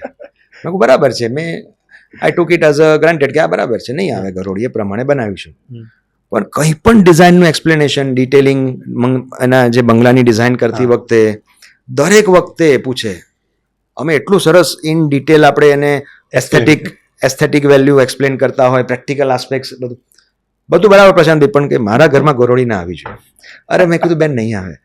પછી તો એક લેવલ એવું આવી ગયું કે અમે સેચ્યુરેટ થઈ ગયા. મેં કીધું યાર આ શું. પછી અમારું મગજ પણ બેક ઓફ ધ માઇન્ડ કંઈ પણ ડિઝાઇન કરતા હોય અમારી ટીમ સાથે, તો હું કહું જોજો ધ્યાન રાખજો ગરોળી ઘરમાં ના આવી છે. અને ઇટ વોઝ લાઈક બધા કહે પણ સર એવું તો કેતે ડિઝાઇન કરીએ કે જેમાં મગજમાં ગરોળી પાછળ વિચારવાનું અને કે આ કંઈ પણ ડિઝાઇન એક લીટી મારીએ છીએ કે ગરોળી ના આવી જોઈએ. અને અમારા માટે ફની પણ હતું. પણ એની સામે મેં જ્યારે વિચાર્યું કે ક્લાયન્ટને તમે એક રીતે જોવા જાઓ તો શી વોઝ કરેક્ટ. કેમ કે આજે એને એનો ફોબિયા હતો, એટલે શી વોઝ કાઇન્ડ ઓફ તમે ઘરમાં ગમે તે બનાવશો ચાલશે, મને ખબર છે બધું સારું જ બનવાનું છે, પણ ઘરોળી મારે ઘરમાં ના જોઈએ, ક્યાંયથી પણ ઇવન નાના વેન્ટિલેશનમાંથી ના આવી જોઈએ, બારીમાંથી ના આવી જોઈએ, ડોરમાંથી ના આવી જોઈએ. તમે એના માટે શું પ્રિકોશન્સ લેશો, કેવી રીતે ડિઝાઇન કરશો, શું સેફ્ટી મેઝર્સ હશે એના. અમને એવું લાગતું હતું કે ભાઈ આવું ના હોય યાર, આ અમે થોડું ઓવર ચાલે છે. પણ જ્યારે એમના દ્રષ્ટિકોણથી મેં વિચાર્યું ને ત્યારે મને લાગ્યું કે ના શી ઇઝ કરેક્ટ. અને આજે એ વસ્તુને ધ્યાનમાં રાખીને જો, કેમ કે નહીંતર એ ઓવર કોન્શિયસ થઈ જાય, જો ઘરમાં ગરોળી આવી તો આજે એને બીજું બધું જે ડિસ્ટર્બ થઈ જાય છે. તો એને ધ્યાનમાં રાખીને અમે ઓફકોર્સ એના પછી એ જ ફોકસથી કામ કર્યું અને વિથ પ્યોર ઇન્ટેન્શન કે ના ના એ શી ઇઝ રાઇટ અને આપણે એમની નીડ છે, ભલે વિયર્ડ છે પણ એને ફૂલફિલ કરવી છે. અને સાગરભાઈ will be surprise by knowing કે આખું જે ઘર તૈયાર થયું એના પછી શી વોઝ સુપર હેપી. કે પ્રશાંતભાઈ બહુ સરસ કામ થયું, ઘર તો બધા આવે છે વખાણે છે બહુ સારું છે, પણ કે મારી જે રિક્વાયરમેન્ટ હતી ને તમે સારી રીતે ફૂલફિલ કરી. અને એ પોતે પણ હવે હશે છે કે આ તું આ વિયર્ડ, પણ અમને લાગે છે કે ના ભલે તમે એને પણ બહુ સારી રીતે પોઝિટિવ મેનરમાં લઈને કર્યું છે અને એન્ડ રિઝલ્ટ ઇઝ હેપી. બધું સરસ. કે આપણે જ્યાં વાત થઈ તમારી આખી જર્નીની, રાઈટ, કે તમે BAPSના જે પ્રોજેક્ટોમાં તમે જે ઇન્વોલ્વ હોવ છો, તમે તમારા પ્રાઇવેટ પ્રોજેક્ટો આજે કરો છો, બરાબર, તો ઘણું કાર્ય તમે તમારે કંપનીને ગ્રો કરવા માટે થઈને કરી રહ્યા છો. ઘણું કાર્ય એવું છે કે જે તમે વોલેન્ટિયરી કરી રહ્યા છો, બરાબર, એક સેવા પ્રવૃત્તિ તરીકે કરી રહ્યા છો. તો આ બંનેને કમ્બાઈન કરીને મારે એવો ક્વેશ્ચન પૂછવો છે કે 15-20 વર્ષ પછીનું તમારું વિઝન શું છે, બરાબર? કારણ કે જો પૈસા જ એક વિઝન હોત ને તો પછી આ બે પોર્શન પેરેલલી ના ચાલતા હોત, રાઈટ? કે એકમાં તમે જ્યારે ઇન્કમ જનરેટ થાય છે અને બીજામાં તમારું સ્પેન્ડ બી થાય છે, તો તમારું વિઝન શું છે 15-20 તમે શું વિચારો છો કે કયા લેવલે પહોંચવું છે, એવા કોઈ વિઝન છે કે શું છે? વિઝન મારું નથી, મારા ગુરુનું છે, અને એના કારણે જ હું જે કંઈ કરું છું ને એમના વિઝનથી ચાલું છું. આપણું વિઝન, આપણા હાથ ટૂંકા હોય અને એમનો હાથ મોટો હોય. એમનું વિઝન ઇન્ફાઇનાઇટ છે, આપણું કેલ્ક્યુલેટેડ હોય. એટલે હું એમના વિઝનથી જ ચાલું છું, અને એમના વિઝન હતું એટલા માટે જ હું કેનેડાથી સિટીઝનશીપ છોડીને અહીંયા આવ્યો છું. અને ટુ બી ઓનેસ્ટ, હું એ વસ્તુ નથી વિચારતો ફ્યુચરમાં શું કરવાનું છે. હું ઓફકોર્સ અત્યારે જે કંઈ અમારા સેવિંગ્સ હોય એ પણ બધું ડોનેશનમાં જતું હોય. એ સિવાય અમારા જે કંઈ અમે મંદિરોના પ્રોજેક્ટ્સ કરીએ છીએ, એ મોટા મોટા પ્રોજેક્ટ્સ બધું 100% વોલેન્ટરી કરીએ છીએ. પણ પ્રોજેક્ટ આપનાર પણ ભગવાન છે અને આગળ ચલાવનાર પણ એ જ છે. અને એમણે અનંત ગણું આપ્યું છે, જે કદાચ હું એવું માનું છું કે મારી કેપેસિટી કરતાં, મારી હેસિયત કરતાં ને ઘણું આપ્યું છે. તો આગળ પણ એમણે મારા માટે જે વિચાર્યું હશે સારું જ હશે. જો હું એ વિઝનથી હું કામ કરું કે મારે આ લેવલે પહોંચવું છે, તો એ તો બહુ એક ક્ષુલ્લક વિચાર કહેવાય મારો, કે મારે આ લેવલે પહોંચવું છે. ઓફકોર્સ હું ઇન્ટેન્શન એ રાખું છું કે મારે જે રીતે આપણે સમાજ સેવાની પ્રવૃત્તિઓ કરીએ છીએ એમાં 1% બાંધછોડ નથી કરવી. એના માટે મારી પાસે એવું સરસ સેટઅપ હોવું જ જોઈએ કે જેથી ભવિષ્યમાં પણ હું આવી રીતે કોઈ પણ વોલેન્ટરી જે સેવા કરવાની છે એના માટે પ્રોપર ફંડિંગ અને બેકઅપ હોય. પણ નહીં કે એવું વિચારીને કે હું આગળ જતાં આ લેવલે પહોંચીશ. મેં આજ દિવસ સુધી એવું નથી વિચાર્યું કે આ લેવલે હું હજી આગળ જતાં 5 વર્ષે, 10 વર્ષે, 25 વર્ષે હું પહોંચીશ. પણ ઓફકોર્સ એક મેં જેમ વાત કરી કે જે અલ્ટિમેટ વિઝન છે ને, એ વિઝનરી એ છે ગુરુ. અને એમને જે વિઝન અને જે રાહ બતાવ્યો છે, રાહ પર હું ચાલીશ. તો મને એટલી ખબર છે કે હું કોઈ એક લેવલે પહોંચીશ કે નહીં પહોંચું એનો પ્રશ્ન નથી, પણ હું જે લેવલે અત્યારે પ્રેઝન્ટમાં છું એમાં હું 100% ફૂલફિલમેન્ટનો અનુભવ કરું છું. વાહ. સો પ્રશાંતભાઈ, બસ આજ હતું આજનું ડિસ્કશન. બહુ મજા આવી આપની સાથે વાત કરીને. ઘણા બધા નવા પર્સપેક્ટિવ ઓપન થયા, રાઈટ. જે મેં વિચાર્યું હતું એની સિવાય પણ ઘણું બધું ડિસ્કશન થયું. So thank you so much for your time. Thank you. પોડકાસ્ટને અંત સુધી સાંભળવા બદલ આપ સૌનો ખૂબ ખૂબ આભાર. આપ સૌનો આવો જ સપોર્ટ અમને ઇન્સ્પાયર કરે છે કે અમે હજુ પાવરફુલ ગેસ્ટ અને ડીપ કન્વર્ઝેશન આપના માટે લાવી શકીએ. જો તમને આ એપિસોડ યુઝફુલ લાગ્યો હોય તો અમારી ચેનલને સબસ્ક્રાઇબ કરો અને શેર ઇટ વિથ સમવન જેમને આ પોડકાસ્ટ સાંભળવાથી લાઈફમાં હેલ્પ થઈ શકે. અને હા, કમેન્ટમાં ફીડબેક પણ જરૂર આપજો. તમે જ અમને જણાવો કે અમે કયા નવા ગેસ્ટને બોલાવીએ અને કયા નવા ટોપિક પર વાત કરીએ, જેથી તમને આ પોડકાસ્ટમાંથી સાચી વેલ્યુ મળે અને તમારા જીવનને ઉપયોગી બને. આવતા એપિસોડમાં ફરી મળીશું. Until then, keep listening to the Sagar Kathrotiya show.